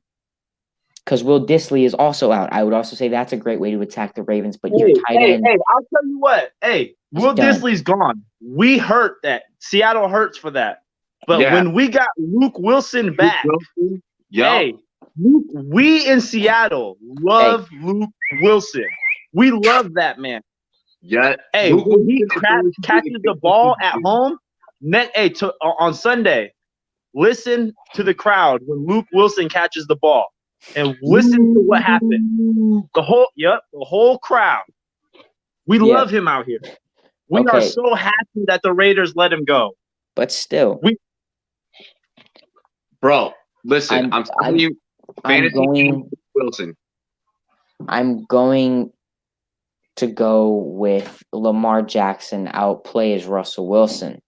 And I have Russell Wilson in my fantasy leagues. I'm not. Yeah. I hope Russell Wilson. I hope I'm wrong. I'm praying that I'm wrong. Yeah. What is he gonna do better than Russell Wilson? Tear up an awful secondary. Bradley McDougal is like the number 4 back in the league right now. He has just as many interceptions as the top guy right now. He just doesn't have as much tackles as. He has 4. He has 4 interceptions. He has 2 forced fumbles. The man's amazing. Like I said, I'm not. Jordan Love. I'm going with Lamar Jackson. I am. Hey, but that's not a hot take. That's not a hot take to say Okay, you're going with Lamar Jackson. Wait a minute. You are very much so overrating Bradley McDougall. That man has 1 pick and 1 forced fumble this season. This season, are you sure? Yeah, probably. I just looked it up. We looked it up. Hey, you look at the Seahawks secondary right now. Look up how much interceptions do we have? Okay, look, I don't really care about interceptions. I'm more so talking about that you guys have been in close games consistently, and you've been getting burnt over top. Every game we're close. That's what sucks, man. That's what I'm talking about. We're not even in double-digit separation. Hey, and you know what worries me? You get burnt over the top a lot, and you know who else is in Baltimore? That man Hollywood Brown is playing this week. Brown? I was just saying, hold on, Brown? The fast guy is Brown? He's that playing. Man is fast. The man is fast. He's been out the past few weeks or lingered by injuries and he's had a limited snap count, but he's been non-existent and now he's playing. Take your time because when he comes back, he's worth it. Start 2. Hang on. Really quick, fantasy question. Start 2 this is from 2K Juan. Juan, please subscribe to the channel if you have not already, as well as like. All of you guys like. It's obviously Murray. Magna. Yeah. Start Murray and I'm gonna say start Pettis as well because that's where I was gonna go. Yeah, he's going up against my Washington Redskins. But I don't think Pettis has ever got more than 5 targets in a single game. I don't even think he's been looked at more than 5 times. But hold on, Deebo Samuels is out this game though. Yep, Deebo Samuel is out this game. So with that being said, I mean you're either gonna go Pettis. Now there is also a report from Green Bay that just did come out right before we actually hopped on air that Devontae Adams, Marquez Valdez-Scantling, and Geronimo Allison are all marked questionable. Now, of course, Aaron Rodgers is not going to go out there and roll without all 3 of them, but Lazard does become a high-value play for you.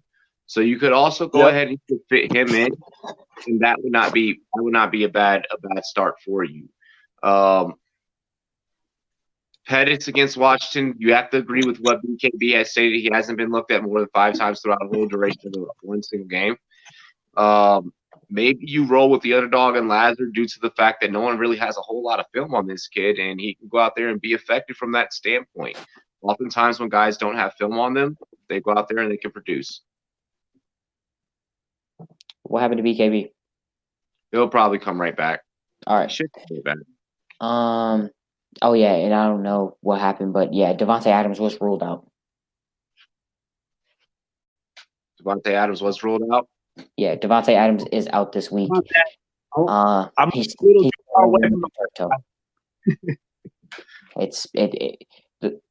He's he caught the turf monster, and honestly, you remember what happened to Julio Jones a few years ago? How he was playing, and what's happening to AJ Green right now? Yeah, how he decided to play through it, and then he had to have like 3 surgeries on that same toe. Devontae Adams, from what I'm hearing, is trying to not repeat what Julio Jones did. And he's a bigger body receiver. He more so depends on his foot being able to make those cuts and withstand that. The issue is that if Devontae Adams does play and he does re-aggravate that, he's going to have surgery, and he's more than likely going to be done with the season. Yep. And with Green Bay in contention right now, possibly for a Super Bowl, they are leading that division kind of by a landslide. Honestly, I don't trust Minnesota. I don't trust. Nope. I don't trust Chicago at all. I don't trust Thielen or Diggs. I don't trust either one because they're dealing with first cousin. Keep my man's Diggs' name out your mouth, okay? He on my fantasy team for a reason. If you can if you are able to get rid of Diggs or Thielen, do it. No, at this point, I wouldn't. They're finally starting to catch some stride. Both. Okay, I'll say this: Diggs possibly, Thielen no. Thielen. Okay, so why are you mad at me for Diggs then? If you're okay with Diggs but not Thielen, because he's on my team. Okay, I gotta respect him. All right. You can't be biased. I just said it's not a hot take for you picking Lamar. Like, it's not a hot take. It's All right, real. look, okay. Honestly, this is kind of a weird situation. Thielen is a PPR monster. He's going to get his targets. He's going to get his catches. And he's only got better. Diggs is weird. He's going to have those games where he's insanely going to be going up, and then he's going to have those downs. So it's weird. Yeah. Well, okay. Hold on. So how many, on average, do you think Kirk Cousins is going to throw the ball per game? How many attempts on average is he going to throw per game? Robbie? 32. 32? I feel comfortable with 32. I'm more at the 25. He's going to be at 25 because they are running. They want Cooks to be the number one. Hey, but you know what? Notice how when they played a good run defensive team, they started to lean on that passing game. Look at what turned out. Like all teams. Look at what turned out. They finally started to play good. And you're just real happy that Diggs got the. Hey, you called it. You held him. You put him up for trade on fire sale for everybody, but nobody bit. And then you played him, and then you got to rub all of our faces in everyone's face. You were like, right, ha ha ha. But I was clapping my hand for you, man. I was like, hell yeah. I'm so happy that you kept him because like it just came through for you. That was an amazing performance. But really quick, I want to shout out Miles Peacock. What's up, Miles? He's one of he's one of our writers actually. He's been writing a lot of our fantasy articles on Rumboyz.com. You guys can check him out. Also, he's on Twitter at FF_Peacock, fantasy football Peacock. So make sure you guys check him out. He's also part of one of the new additions. Yeah, he's one of the new additions to the Rumboyz writing staff. Where's he writing out of? He's writing a lot of Texans content for us. Texas, nice. Everything's big over there, I heard. Yes, especially the booties. Let's see here. Hey, back to football. Well, actually, we're gonna dive into the NBA now. I like that. Yes, you see my man Damian Lillard. No, we're actually about to start off with, of course, New Orleans Pelicans rookie star Zion Williamson will be missing the first few weeks due to a knee injury. What could this injury mean for the Pelicans and Zion's future? First off, how many games do they play in the season? In the NBA? Yeah. Oh, man. It's like 82 or something like that? If you're missing a couple of weeks, you can't be worried about 82. You know what I'm saying? You see what I'm saying? It's not going to affect your season. If you're out for 4 weeks, if you're out for 2 months, that's 8 games. So you're out for a 10th of the season. You see what I'm saying? You got 9/10 of the season to make it up. No, wait. You see what I'm saying? But compared to something like football, you know what I'm saying, where it's like you miss 3 weeks, that's you know what I mean, like a 5th of the season. You see what I'm saying? So let's see. So tip-off would be October 22nd. Season wouldn't end actually until July 20. Until like about June 13th is when it would end. Okay. That's a lot of games, man. So what sucks is that it's these injuries. And you know, basketball is a sport where the player plays offense, defense, the special teams, they do it all. You see what I'm saying? So they're sacrificing their bodies on a whole nother level, those knees on a whole nother level to get injured and just especially be a rookie because you're trying to prove to yourself to how many other teams are out there with the rosters that they have. You're trying to prove to all those people that you deserve to be there, and then you turn around and get injured. And isn't it at the end of preseason right now? That's really what it is? Yeah, right now it's the end of preseason, so he would miss maybe about 2 to 3 weeks. Is what it's sounding like. Man, to do that in preseason on your rookie year, man. I feel bad for the young man.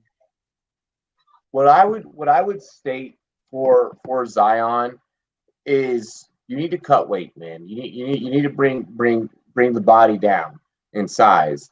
Clearly, you are too big to be moving at the speed that you are. You blew out a whole fucking sneaker. Yeah. Oh, yeah.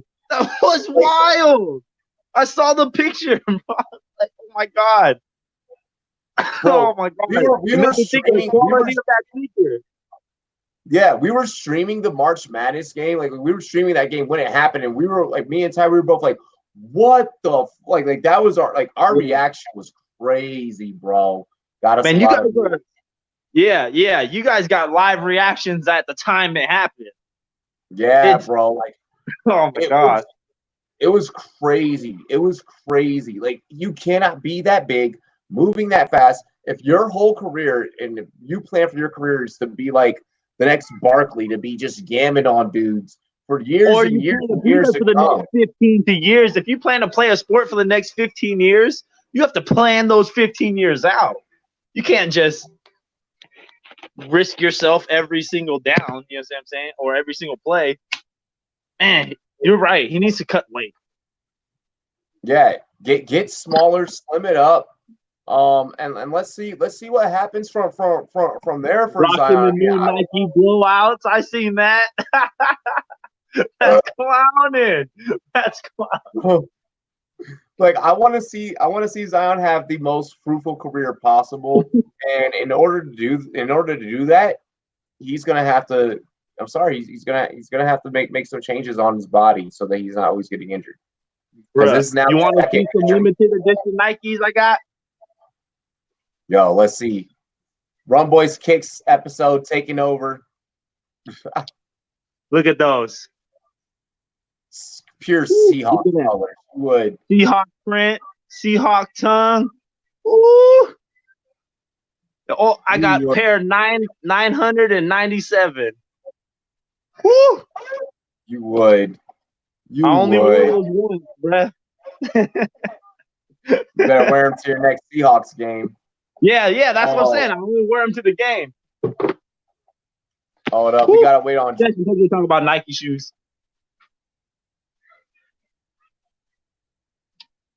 Whoa, everybody's gone. My man J Love over here, he's gone. Oh, Robbie's back.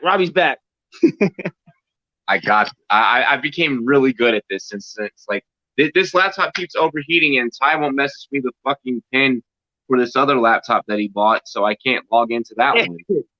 Hey, did you see the hashtag earlier? It was hashtag Robbie needs a computer or something. Yeah, it's funny, man. Charity for Robbie's. I'll donate to get you. Man, you know, I be seeing computers on Craigslist for like $20, man. Yeah, like some laptop and stuff, man. Hey, man, but anyways, on some other stuff, DM me later and I'll hit you up on some business stuff, man. Like I was saying, I seen some stuff that would definitely help your channel, man. Definitely hit me up. Let's get into the next take since we're absent on Jordan Love at the moment. Yeah, where'd he go? I have no idea. Dude, today has been crazy. First off, everyone literally backed out right at the last minute. Like everyone backed out right. Like I was like, yo, good. Dude, it was crazy. Somebody streamed something. Hey, earlier, man, when you guys were all streaming with Raj, man, you guys were playing on speaker at the shop.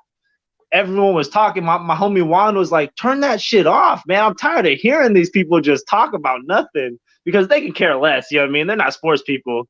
Like, so they can care less. But it's like, I'm like, nah, if my car's here, I'm turning on the Bluetooth, man. Put my speakers on. I don't give a fuck. Fuck y'all. No. We getting it. We out here getting it out the mud. Next up, we have Tyler Hero and Carson Edwards have absolutely burst onto the scene thus far. This rookie class is full of talent. Who do you have as your far too early rookie of the year candidate? Is it Tyler? Is it Carson? the early picks, none of those have ever been right. You see what I'm saying? The early rookie pick, especially in the NBA. Yeah. No one's ever been close. And it's like I said, they're also playing people that have just been in the league for 4 months. You see what I'm saying? Like they're also playing. So it's like it's not fair to give this analysis. But like I said, like I don't watch enough NBA. Like I watch the Portland. You know what I'm saying? Because my homie fucking Paul, rest in peace, bought him. You know what I'm saying? And saved them just like he saved Seattle. You know what I'm saying? That's why I watch Portland. And freaking, I watched Taco, and that man looked amazing. But I don't think he's going to be great in the NBA because the people he was playing, you know what I'm saying, didn't look too good. But in that whole game, the man looked like he was a good basketball player. But I always looked at him like if somebody in the NBA who's big, like an Anthony Davis, went in to block him out, the man would never be able to get in the key. You know what I'm saying? Because he's so thin, he's so tiny, he's so lengthy. You know what I'm saying? Like his knees, that's the knees I'm worried about is Taco. I'm worried about his knees. I am. But if I were to pick somebody, no one's ever right this early. No one's ever right. Trust me, we are not trying to be right now. I will I'll go with Taylor. You know what I'm saying? I'll go with Taylor because he honestly, the way that he acts like he's gonna drive it and then just stops at the 3-point and throw it up there and get it, looks nice. It looks nice. You see what I'm saying? Yeah. He acts like he's gonna drive it. It looks like he's gonna drive. He got that. It's good. Yeah. He's good at that. I'm gonna hate what my take is gonna be, but it can't be hot, man, because it's so early. It can't be hot. Yeah, this is a freezing cold one because he's a pick. But I am going with Carson Edwards. I think that he's gonna. I mean, nine. The hype is going with him. What's up? The media is moving with that man, so you know what I'm saying. Yeah, I mean, but 9 threes, like that's insane. That's insane. I mean, he's showing that he did that exactly what he did in college is exactly what he's going to do in the NBA. That's my way too early. I don't have anything else to say. This is way too early. You remember when people were talking about the Niners is going to be at the bottom and the Arizona might be Super Bowl contenders this year? How early that takes for on Undisputed and First Take and stuff? These people, the hell were they thinking? Oh yeah, absolutely. Who said that if the Cowboys lose, he wants Jason Garrett gone? You should definitely go back and check our takes on that because I did drop that earlier. I agree, Jason Garrett should be gone. Garrett will be gone after this season if they do not get to the NFC Championship. Yeah. So this question was supposed to be, or actually, wait, we got one more basketball question. The Wizards and Bradley Beal agreed to a 2-year, $72 million max contract extension, citing the trade rumors surrounding the star shooting guard's name. Was this a fire move or a whack move for the Wizards, and why? 2 years for $72 million? Yeah. Okay. That means that you're but there's no cap in there's a soft cap in the NBA, right? There's no real hard cap. There's a soft cap. The soft cap, yeah. So I mean, in the NBA, if the owner likes the player enough to spend money, then it's okay. You see what I'm saying? Like I would say it's whack personally. Because, like I said, like we both know, when rookies come in and you get those people on a 7-year contract, on an 8-year contract for 50-something million, you see what I'm saying? Just try to get them quick. So then, like 5 years later, that they'll renegotiate because it's towards the end they've been great, but you've only spent a small amount of money for these guys, but you want to go over here and spend some $72 million. That's what, $36 million. That's $36 million a year for how much offensive points is he averaging a game? Bradley Beal, like 26. He's averaging 26 a game. Yeah, I mean that. And how much is this? I mean that's not 26, good. 5 and 6. Yeah, that's good. That's good. He's played games the past 2 years. Each year. I will say what I'm gonna say is that so for not necessarily for the Wizards, but for Bradley Beal, it's a whack move because you could have went somewhere. I get that you can't get the Supermax because you didn't make the All-Star ballot. So, bro, it's a money move. That's what it is. Yeah. It's just a money move. Yeah, he had to make a money move, take the money right now, and then in 2 years maybe go get a Supermax contract, go play elsewhere. Has an opportunity to make the All-Star lineup so he can get the Supermax. This year he was literally like 1 vote shy of getting on the All-Star lineup to where he should have technically I feel like the Wizards are trying to make it up to him like this is the closest to a Supermax contract that we can give you. So this is what we're providing. So that's my take. That's J Love. It's an interesting move considering the Wizards aren't really contending at all and they're keeping an all-star caliber player. That's why it's a money move. It is a money move in itself, but it's a little weird to think this, but because it is coming straight off of an extension. Is there a possibility Bradley Beal signed this extension with the Wizards for a reason of possibly getting traded this season? Maybe. So he got he got his bag. I mean, they got him for 2 years, so if they trade him this year, it's worth it for any team that picks him up. Okay, so think about it this way. A reason some players want to get traded the year before, like in that offseason before their contract is going into that final year, is so they can qualify for the Supermax. Players like Jimmy Butler, for example. Mm-hmm. So what if Bradley Beal, at this All-Star break, decides, hey, I'm making $36 million a season. I want to get shipped off. He's eligible for a Supermax on a contending team. For example, the Lakers. They might be able to find some money. Probably not. But it could be there in some way, shape, or form. Toronto, if they want to contend, pick up a wing. Boston, if they think, hey, Jaylen Brown wants too much money, let's send some of these weird contracts. It's just teams that can pick up some cap space, bring him in, give him a Supermax, and lock him down. It's smart for the Wizards to keep this as a money move and make money and profit off of an all-star caliber player, but it's also smart for Bradley Beal because it gives him options. Yeah. Okay. Yep. And over there, the players have more. The players have more weight when they say they want to leave. In the NBA, especially. Yeah, that's what I'm saying. They got some weight over there. Yeah. Okay, I like it. Okay, that's a reach. Zach, Bradley Beal cannot play the 3. He's 6'4". He cannot play small forward. We won. I know, right? Why? What's up? I know. It's crazy. Dude, for Ramsey, man. I'm happy for Ramsey, man. I'm happy for him. I think it's good for him, and it's good for Jacksonville because he was just gonna. My back hurts in Jacksonville. That's what he was gonna do. He's gonna be a distraction. And just my back hurts. That's it.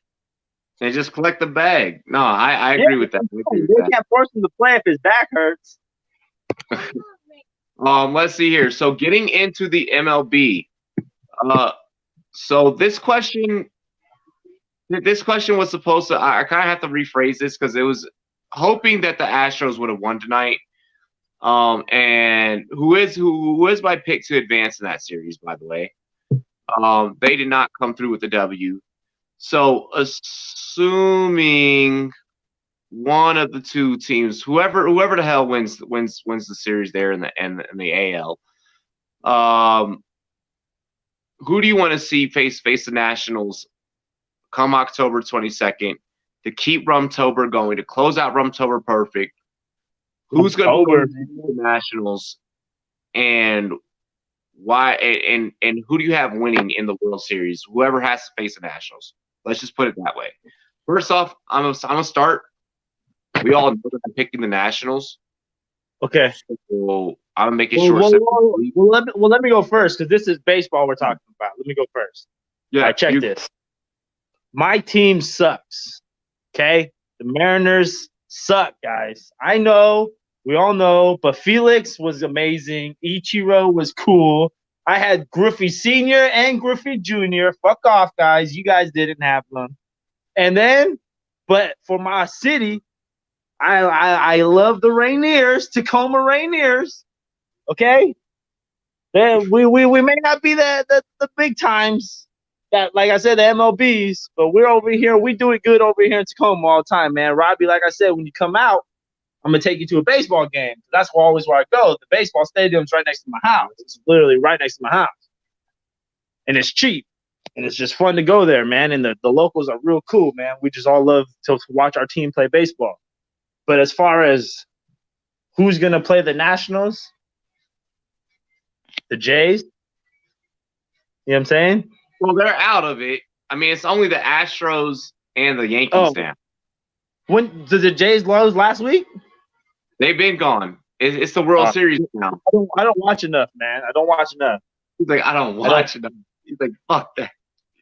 Yeah, I just don't. I'm just done with it. I'm like, man, my team sucks. It's not even worth watching this shit no more. Until man, the Mariners don't know how to get it right. That's what pisses me off. Is that when Ichiro was around back in the day, man, I got pictures of me, man, going to the games. I used to love it. But now, man, just watching us fucking only win like 29 games and lose the rest, it's like, fuck that. I can feel you on that. Okay. So do you have a pick though between like let's just do a fan pick then between the Yankees and the Astros? Who do you see advancing to face the Nationals in the World Series? I can't vote for the Yankees, man. I mean, I'm happy that the Yankees have a dynasty that we're able to look back on, like when me and you get super old. Like we're gonna be able to look back on super teams and stuff, and we're gonna think of the Patriots and we're gonna think of the Yankees.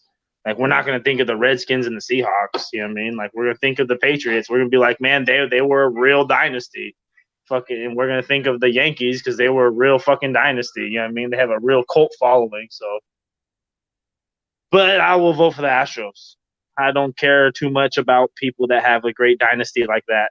You know what I'm saying? They're not my team. I'm with it. I am with it. I will root for the underdogger. This one is a topic where you don't really have to know a whole lot about baseball. You just kind of have to know who they are. This is like pretty much the last baseball topic for here. Bryce Harper states, no jealousy to see the Nationals in the World Series. Which the Nationals. Yeah, he got tacos. It's the Nationals being his former team. Pretty much we're just gonna ask, are you buying it or do you call it bullshit? Are the Washington Nationals? Yep, the Washington Nationals, Bryce Harper's former team. See, I always rock their hat, so I'm buying it. I always wear their hat because I'm from Washington, and I know they're not from Washington, but it's like, just because. W. Yeah, the big ass W. You got a take on this one? On the Bryce Harper situation? Bryce Harper says no jealousy to see the Nationals in the World Series. Okay, look. So I didn't give my take on the Astros situation. And by the way, I want the Astros to beat the Yankees, and I want the Nationals for my boy Robbie to beat the Astros. I want to see you get that glory this time for you. That's love right there, Robbie. And I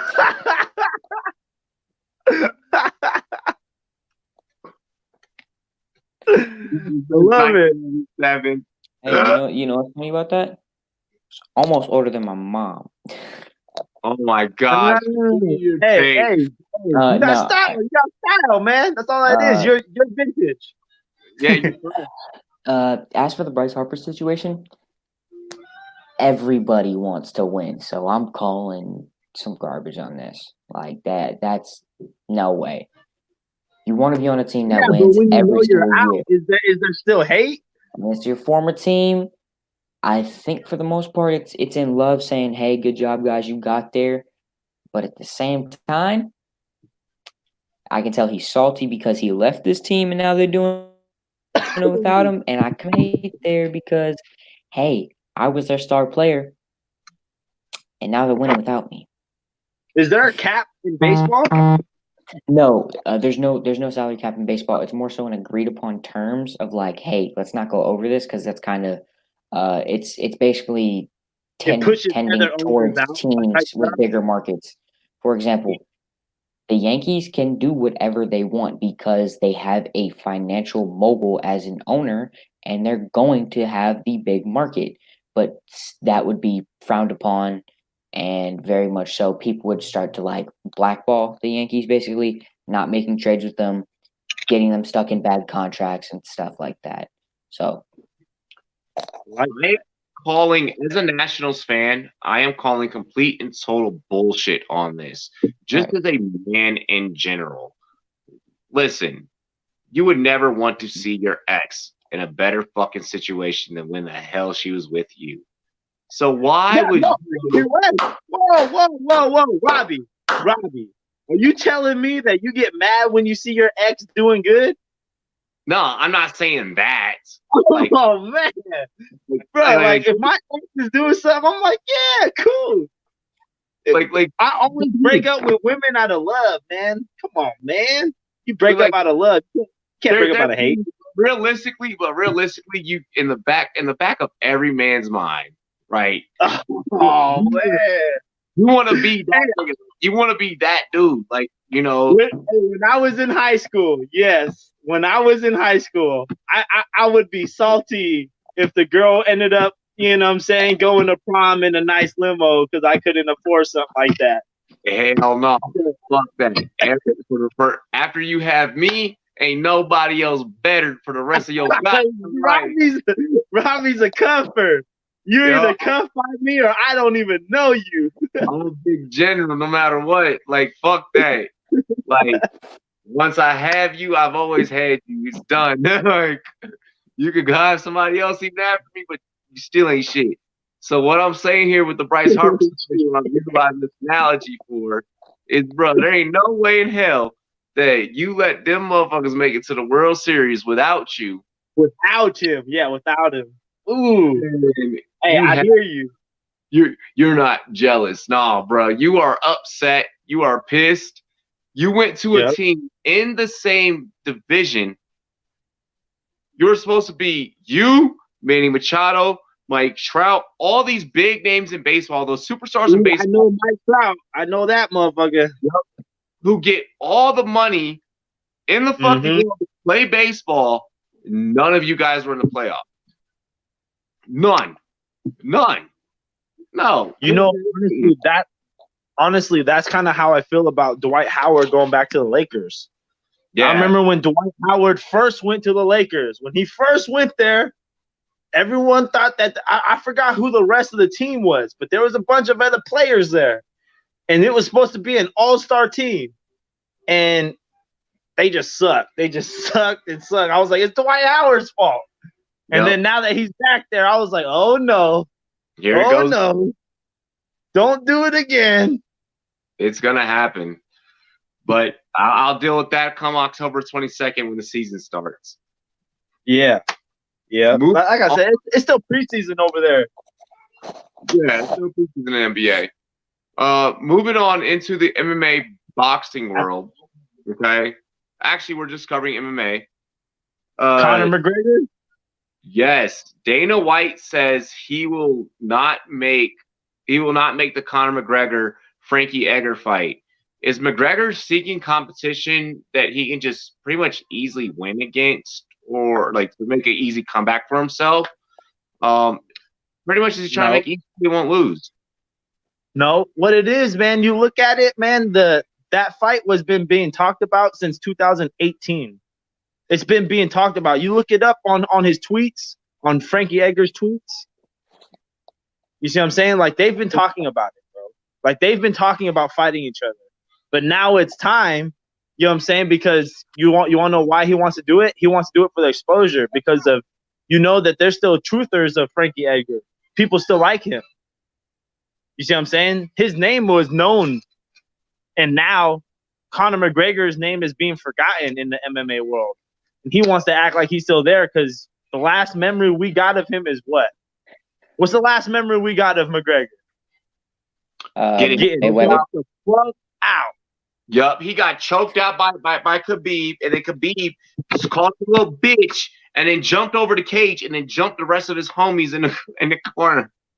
He didn't even connect with his homies, but he did some funny shit. Some funny shit happened. But like I said, the last memory we got of McGregor, he's trying to change that.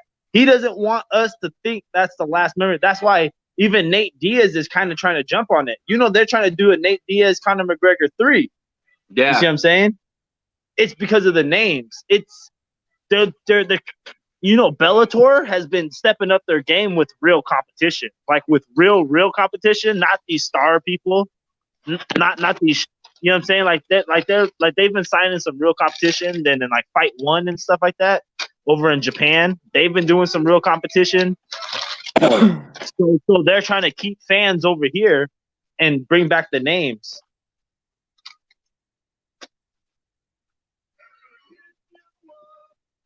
What do you think, J-Love? Hold up. I just choked on something. Pause. Man, them tacos got you.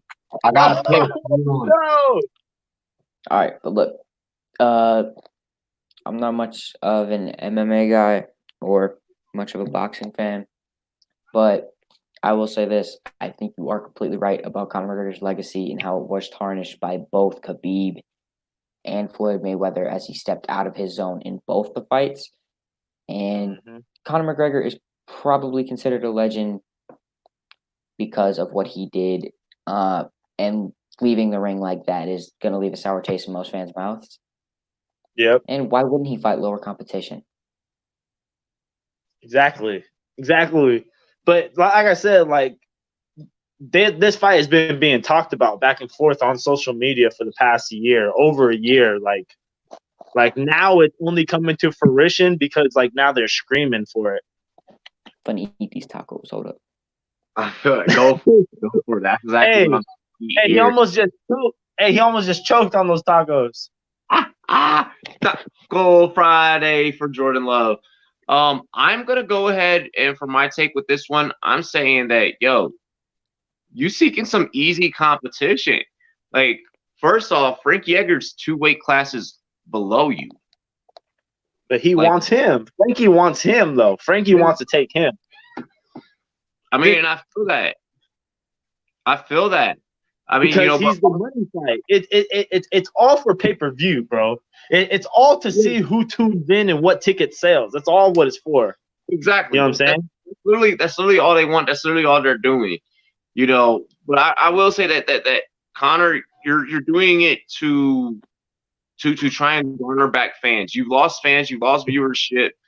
Like, nobody's out there fucking with Conor McGregor right now. Like, nobody's super anxious to go deal with Conor McGregor right now. Hey, hold on. You want to hear something for real though? I bet you it happens. Dana White let's think 3D strategy. No, let's think 3D strategy. This media has been building up, like I said, it was Frankie Edgar saying he wants him for over a year now. You can check the social media posts. Frankie Edgar has been talking about this for a long time. You see what I'm saying? So check this.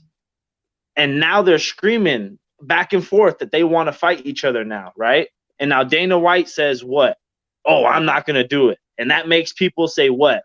Like me and you or other people, like I would watch that. I want to see the outcome of that. You see what I'm saying? I want to see the outcome. And you want to know what all Dana White cares about is how many people are going to tune in to want to see that outcome. This might just be a Dana White strategy. You see what I'm saying? Oh, nope, I'm not going to do it. And see on how many people get outraged about it. You see what I'm saying? If enough people get mad, you know this guy's going to be like, let's do it. Enough people got mad. That means enough people are going to tune in. They're not going to be no main event. They're going to be the lead up to the main event. Pretty much. I mean, I'm gonna say like this. You know, McGregor, if you're really trying to get yourself back out there and, you want people to forget about the last time that we saw you, then you better. Yeah, you're fighting Khabib. You're fighting Masvidal. Go fight Masvidal. Go fight Tony Ferguson. Get out there and those are the only two. Those are the only real two. If he wants to just change everyone's thought on his career, is he fights Khabib or Masvidal, like you said. But if he fights Nate Diaz or this one, like I say, with Frankie, those are just money fights. Those are just for money and highlights. That's what all that's for. Yeah. You're just trying to rebuild your name, rebuild your brand, and at this point, I feel like it's bloody tarnished. It's just gone. You have to fight the top guy and beat him to make us believe in him again. Exactly. If he fights Khabib and beats Khabib, the world's gonna go crazy because the way Khabib destroyed him, because the way Khabib just mauled him. If he turns around and beats him, then the world's gonna go crazy. The number 3 fight's gonna be a mega fight. Yep. You see what I'm saying? Absolutely. So as everyone knows, the name of the company is Rumboyz Fantasy Network. We're here to help you guys with your fantasy questions. Here to help you guys go out there and win that cash. Go get that shmoney. That money. Yep. With that being said, we do need to go ahead and talk about, moving on from MMA and boxing. We need to give you guys our top 5 must starts for week 7, heading into week 7. Jordan Love, you just got back in here. Go ahead and start it off. All right. It's a little weird considering this guy hasn't gotten a lot of burn. And I'm not just saying this because it's 2 running backs. I'm going to start off. I'm going to go 1 quarterback, 2 running backs, and 2 wide receivers. The 2 running backs are going to be David Johnson going up against a very bad Giants defense, and I'm going to go Joe Mixon against a very bad run-stopping Jacksonville defense. Both of them are going to take huge advantages of those defenses, given the chance that, of course, they do stay healthy, and second of all, that they do get the touches. We have seen David Johnson get more of a workload in Arizona, and we have seen comments from both the head coach and the offensive coordinator in Cincinnati saying they're going to give the ball more to Joe Mixon. The quarterback's a little bit iffy this week, but I'm going to go with Josh Allen. He's playing Miami. Miami's not the greatest defense. Miami, right? Yeah, they're playing Miami. It's a little bit of a weird start considering the kind of finicky relationship that Josh Allen has with most fantasy owners, as he does usually he can give you 30 points, he can give you 5 points. I think, again, he does take advantage of this. One of the wide receivers I'm going to go with is Michael Gallup. We saw what Stephon Diggs did last week to Philadelphia defense, and I think Michael Gallup can have a similar situation, again, barring on quarterback play. Another wide receiver I'm going to go with is, again, back to this Jacksonville and Cincinnati matchup. It's DJ Chark. The man's been amazing. Yeah, he's been phenomenal. He's not on my team anymore, by the way, Robbie. I traded him. What happened? But I'm gonna go with DJ Chark because William Jackson's a very good corner, but I don't think he's gonna be matched up on DJ Chark. I do think he's gonna take D.D. Westbrook, considering Westbrook has gotten a majority of the target shares from Gardner Minshew. You know who that leaves on DJ Chark? Darquez Denard, a former first-round bust. Former first-round bust. I like how you say that. He's going to take it. He's proven to take advantage of some bad matchups, and I think he's just going to continue with it this week. While Cincinnati does rank really good fantasy-wise against receivers, I do think that stops considering J. Kirkpatrick did fall to an injury last week. Okay. I like that. BKB 7 must starts in your fantasy line or in fantasy. Who are you rocking with? Who do you say that the people need to fantasy, man? Let me be real with everybody right now. The biggest games, or honestly, this whole week, besides the Redskins and the Niners and the Patriots and the Jets, every single game is a great game. Besides that, every single game is a great game. They're all great competition, like offense and defense versus each other. But I would honestly say right now, you have to, no matter what, start Dalvin Cook. You have to. If you do not start Dalvin Cook, you're going to feel like an idiot. The man's been on fire. Just because in the last game he only got, I think, 16 carries, every game prior was almost 20 plus. You see what I'm saying?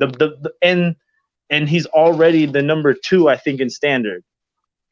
They want to keep it a run game because that frees up Kirk Cousins to throw it deep on the off the play action. And then I'm going to bite and say you have to start Chris Carson. Baltimore is not the defense of yesteryear. Mm-hmm. Chris Carson is just the Seahawks in general just run. The Niners have been doing it more than the Seahawks this year, but the Seahawks still, that's the only way Russell Wilson throws the ball is showing the defense that we are dedicated to the run. So I would personally start Chris Carson if I had him. I think I had him in the draft. Something happened. I don't know what happened. I think you traded him for Aaron Jones. Talking about none of that. I just had a flashback memory. It just hit my head. I don't know what happened in the middle. There's a lot of stuff that happened in between. There's a lot of NFL going around, guys. And then I would honestly say, if and this is a big if Cooper Kupp is playing, play him because the game means something to the Cowboys. So Cooper Kupp is going to really give it his all. You mean Amari Cooper? You mean Amari Cooper? And Amari Cooper. But check this. The Philly defense, their secondary suck. They suck, bro. They're not good. Cooper's better than all of them. Cooper's been great this whole year besides the one game where he only played for, I think it was like 2 snaps. It was like 2 snaps, and then he was like, I can't do this. I'm out. Yeah, I think that was a good bet. Yeah. Hey. Quick question. I got to ask. Why are you going to favor Amari Cooper over Michael Gallup? Because I went Gallup, you went Cooper. I would go Amari Cooper because Amari Cooper is a way better route runner than Gallup. Gallup's the speed scare. Gallup can hit the post. Backwards. You got it backwards there. Amari Cooper's a route runner.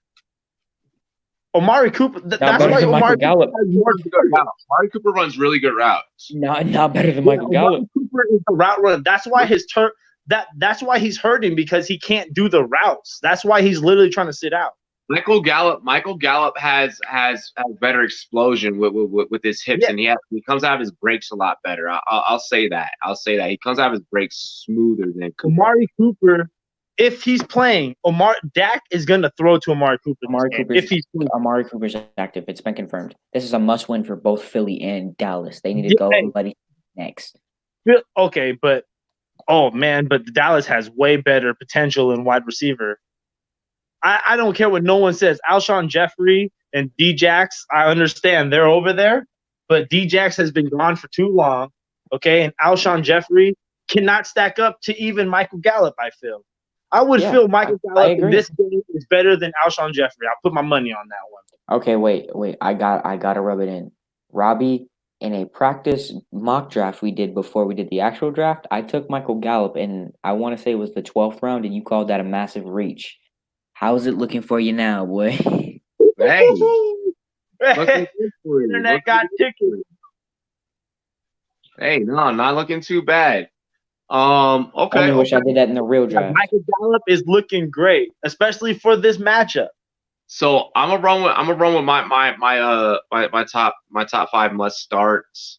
Let's hear it. I did want to go ahead and I did want to state DJ Shark, J Love, you handled that. You have my Chris Carson take, BKB. So I'm gonna roll a little bit differently here. Kyler Murray. You're starting Kyler Murray against the Giants. The battle of the rookies. I want to see him and Daniel Jones go at it. You're starting Kyler Murray this week 100%. 100%.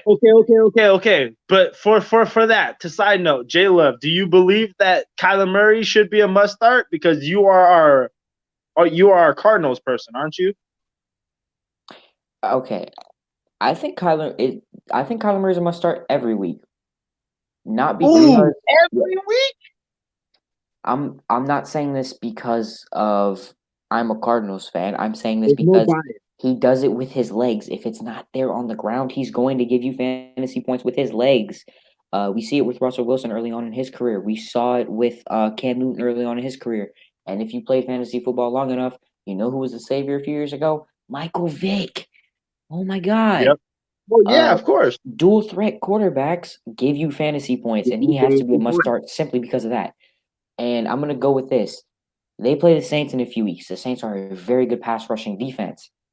I think Kyler Murray has a great matchup there because their linebackers are slow. So you know what's going to happen? Kyler Murray is going to get pressured. He's going to step up in that pocket, and either he's going to disrupt something downfield or he's going to be able to run. Hands up, don't shoot, J Love. I was just asking. All right, Robbie, your take passes. Your take passes. Yep. Who's next? Hands up, don't shoot. Don't shoot. I like that he signed off on it. I like that he signed off. Right there. That's a guarantee right there, Robbie. That's a good pick.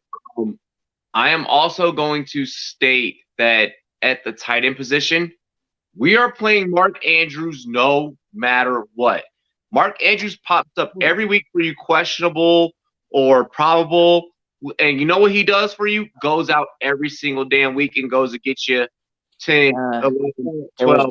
There was 1 week where he had like 5 points, I think. Hey, I'm going to do it right now, Robbie. I'm going to do this right now, and I'm going to sprinkle a little hater dust because he ain't doing it on Sunday.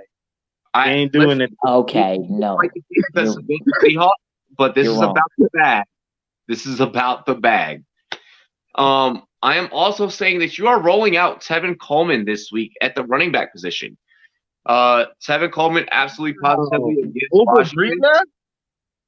What's up? Yes, he gets the touches over Breida. Yes. Yep.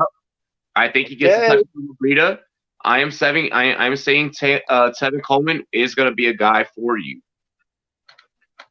Referencing the previous matchup that I was talking about for Kyler Murray versus the New York Giants, I'm going to state a receiver on the Giants side of the ball, and that'll be Golden. I am trying my hardest to have a goddamn baby Tate.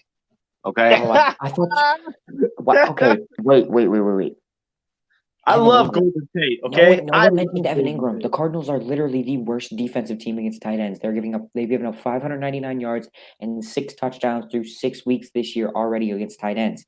They're on pace to give up more than 1,500 yards against tight ends if certain things continue, and 16 touchdowns. They give up a touchdown a game. That's literally the worst in NFL history, and Evan Ingram has shown that, hey, I'm a receiver. Get me the ball. Questions about his health, but Odell Beckham's gone. Give me the ball. I feel that. I 100% feel that. I think that Tate is still going to eat, irregardless. I love wait. With Patrick Peterson back? That I'm sorry, that doesn't scare me. That doesn't bother me. The Jackrabbit don't scare you? Oh, hold on. No, the Jackrabbit's on the team. In this scenario, with the way that both these teams are going to come out and play, I see this for New York being similar to when they went to go face the Bucs, except the Cardinals are going to win. Thank you. I appreciate that. What's up with the Bucs, man? Hold on. What's up with the Bucs? Jameis Winston sucks, but Chris Godwin is great. Like, what's going on here? Yeah, we knew that coming in this year. It's called Chris Godwin is emerging as a number 1 receiver over Mike Evans. That's what it is. Yeah, exactly. Hey, I'm telling you, man. It is so weird. Like, he has Mike Evans and Chris Godwin, but he sucks. It's really weird because Mike Evans is bigger, but Chris Godwin plays bigger than Mike Evans. Chris Godwin plays bigger. Chris Godwin, I love the way that what he does after the catch. Mm-hmm. One, he has really excellent hands. Okay, I saw this. Chris Godwin has 43 catches on this year. Mm-hmm. 38 of them have been for first downs. Yes. That's the highest this season easily. He has the highest touch share in percentage relation to first down. He gets the most first downs in the league, meaning he gets the ball in long-term situations. The Bucs catch themselves in bad situations over and over and over. Third down at 19, third down at 17. And that means that Chris Godwin gets those looks. Yeah. It's just like an anomaly to me, like to have Chris Godwin just to all of a sudden take off. It wasn't and all of a sudden. You have an elite guy of Mike Evans, but yet you, Jameis Winston, for some reason, in fantasy terms, but I think also in NFL terms, he sucked. Like it's pissing me off. In fantasy, Jameis Winston has done fairly well, but in real life, his film is absolutely ugly. And then when you look at his fantasy points, it's like, how the fuck did you make 20 points this week? At least that's how I felt last week. My final person that I'm going to say that is an absolute must start is, of course, Latavius Murray. Due to the fact that really? Yes. The guy that got him all of a sudden I was supposed to hand him off to somebody I felt safe with. For 1 week. I just needed him to stay away from you for 1 fucking week. That's what you should have utilized that group chat a little bit more for. You should be like, hey, whatever you do, don't do this. No, Robbie. You gotta get it all the way down to the final little detail. Okay, I have to ask this. What is your guys' opinion on Jamal Williams? He's gonna get half the snaps. Yeah, it's half and half. And I don't like that. I don't like that. Is he a flex option in a PPR league, as he does get most of the passing? Yeah. The passing. That's what I'm saying. That's what I mean. I don't mean half the rushes. I mean half the overall running back touches. Yeah, meaning carries and throws. Yeah, I got you. Yeah, I mean, so let's take evidence into account here. Let's look at the Packers' last outing against Detroit. It was 14 touches for Williams and 11 touches for Jones. But how many were rushes compared to throws for Williams? You don't like that because you have stock in Aaron Jones. That's why you don't like it. Yeah, exactly. Facts. 100%. Facts. He said facts. It is. It's weird because everybody saw Aaron Jones coming in this year and being an RB1. All of a sudden, a low RB1. Like I'm talking like RB1, like ranking wise, he'd be 9-10, or he's a high RB2. Hey, on my mama! Today I looked up the running back rankings, and Robbie got 3 of the top 10 or the top 11. It pissed me off, man. I was pissed. I was like, this mother. Kamara, Carson, and Jones. And Jones, yeah. That's 3 of the top 11. I was pissed. I was like, this month, because I was looking at who I could trade Clark for. But I was like, oh, we don't need no Clark, man. So I sent him off to QC. I played hard.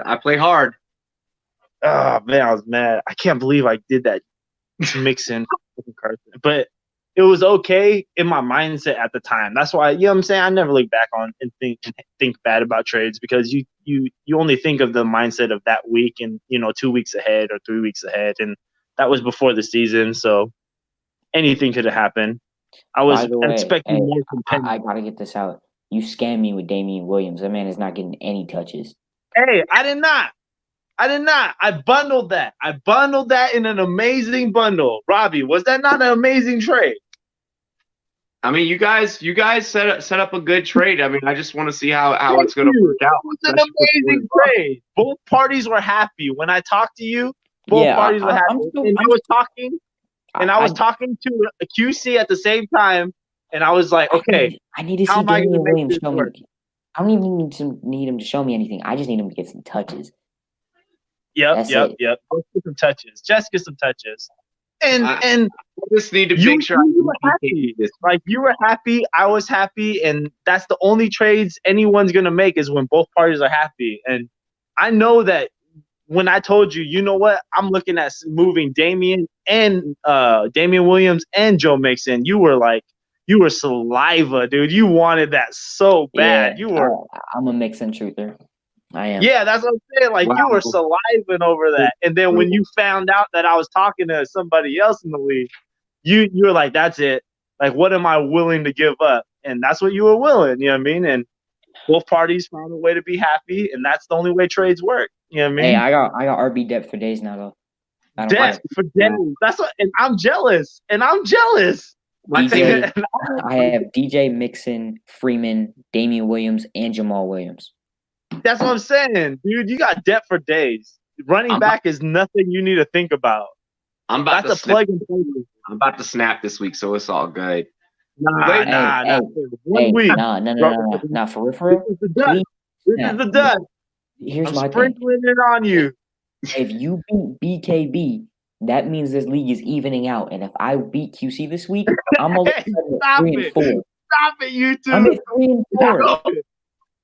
No, I'm right there with y'all. After starting out 0-3. I need to win this week. This week is important to me. This is a must and I believe that my new Kerryon Johnson is going to break 20 points at least. He hasn't broken 20 yet this year. That's what I'm saying. And he's going to do it. Stop hating. I'm going to be whooping all y'all's ass all season long. Robbie. Latavius Murray is going to be just sacked in the backfield like 20 times. You're going to be negative 5 points with that I hope he fumbles 3 times. Yeah, that's what I'm saying. I'm the dust right there. The hater dust all over Robbie this week. I played smart. Ladies and gentlemen, we do appreciate you guys for tuning in tonight. The only player I'm rooting for on your team, like if Chris Carson gets 120 points, I'll be ecstatic because that means that we won the game. You know what I'm saying? Wait. I gotta bring this up. Okay, look. So I was going through my trade declines a while ago, and I noticed I could have had Mark Andrews from Robbie. He sent me Mark Andrews and Jalen Samuels for T.Y. Hilton when I was shopping him, and I declined it. I was looking at our draft stuff. See, that's bad. See, I was looking at my draft. I don't have not one running back that I drafted. I don't have not one. You didn't draft Gurley? No, I had Barkley, but I could drop Barkley for Gurley because I was big.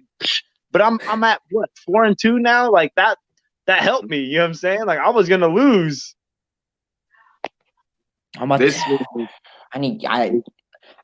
Kyler Murray to do good because I'm a Cardinals fan, but I'm praying they just run through DJ. To be completely honest, I'm playing QC and QC has Kyler. I need Kyler to just put up your 20. But you want deep down, if you want him to honestly be amazing. You want him to just turn up.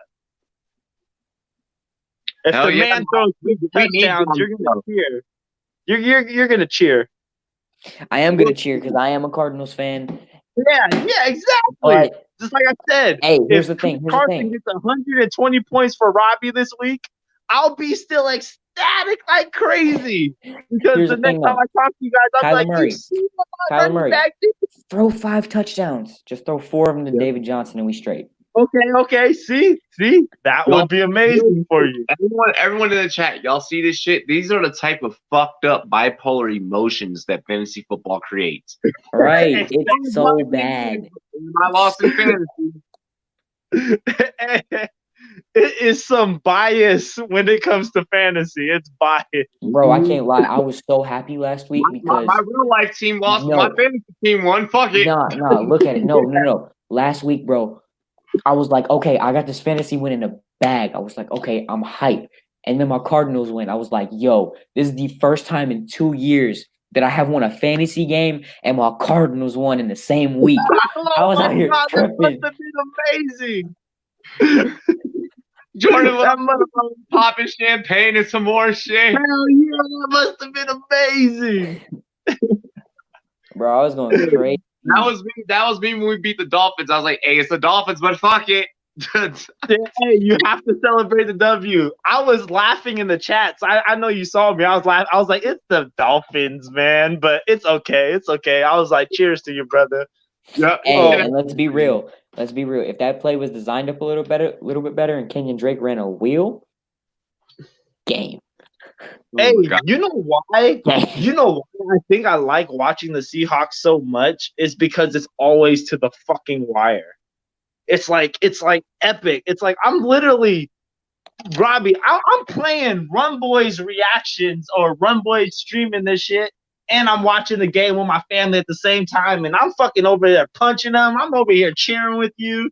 Everyone's over here laughing because I'm holding my phone, talking to you and shit. I swear to God, it's so funny, man. But hey, you knew that they missed the field goal before we saw it on our TV over here in Seattle. Like you said it before we saw it. And I pushed my cousin and I said he missed. And he looked at me and said, "How do you know?" And then they kicked and then they missed. And everyone's going crazy. But I was like, "Cause my motherfucking homie, no, motherfucker, that's why we know, motherfucker." I went crazy, bro. I went crazy. That game I went with the Rams, I went crazy, bro. That's why I was tipping like crazy. I went crazy. And then that Bengals game, man, I was at the drag races. That shit was hella fun, man. And everyone at the drag races was laughing because I kept putting you on the intercom because my homie was like, "What the hell are you doing?" And I was just like, slap yourself just said the realest comment I've ever seen.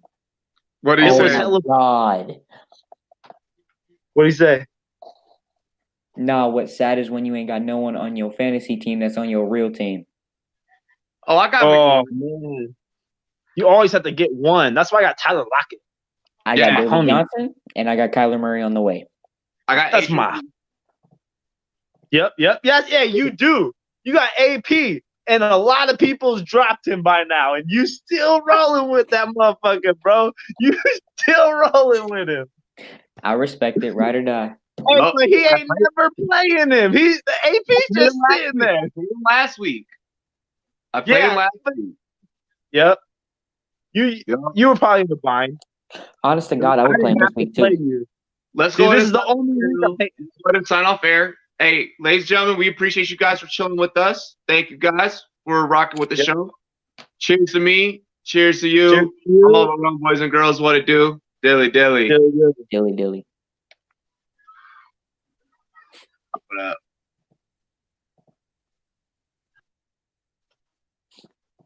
Oh no, BKB left. Message BKB and tell him to come back.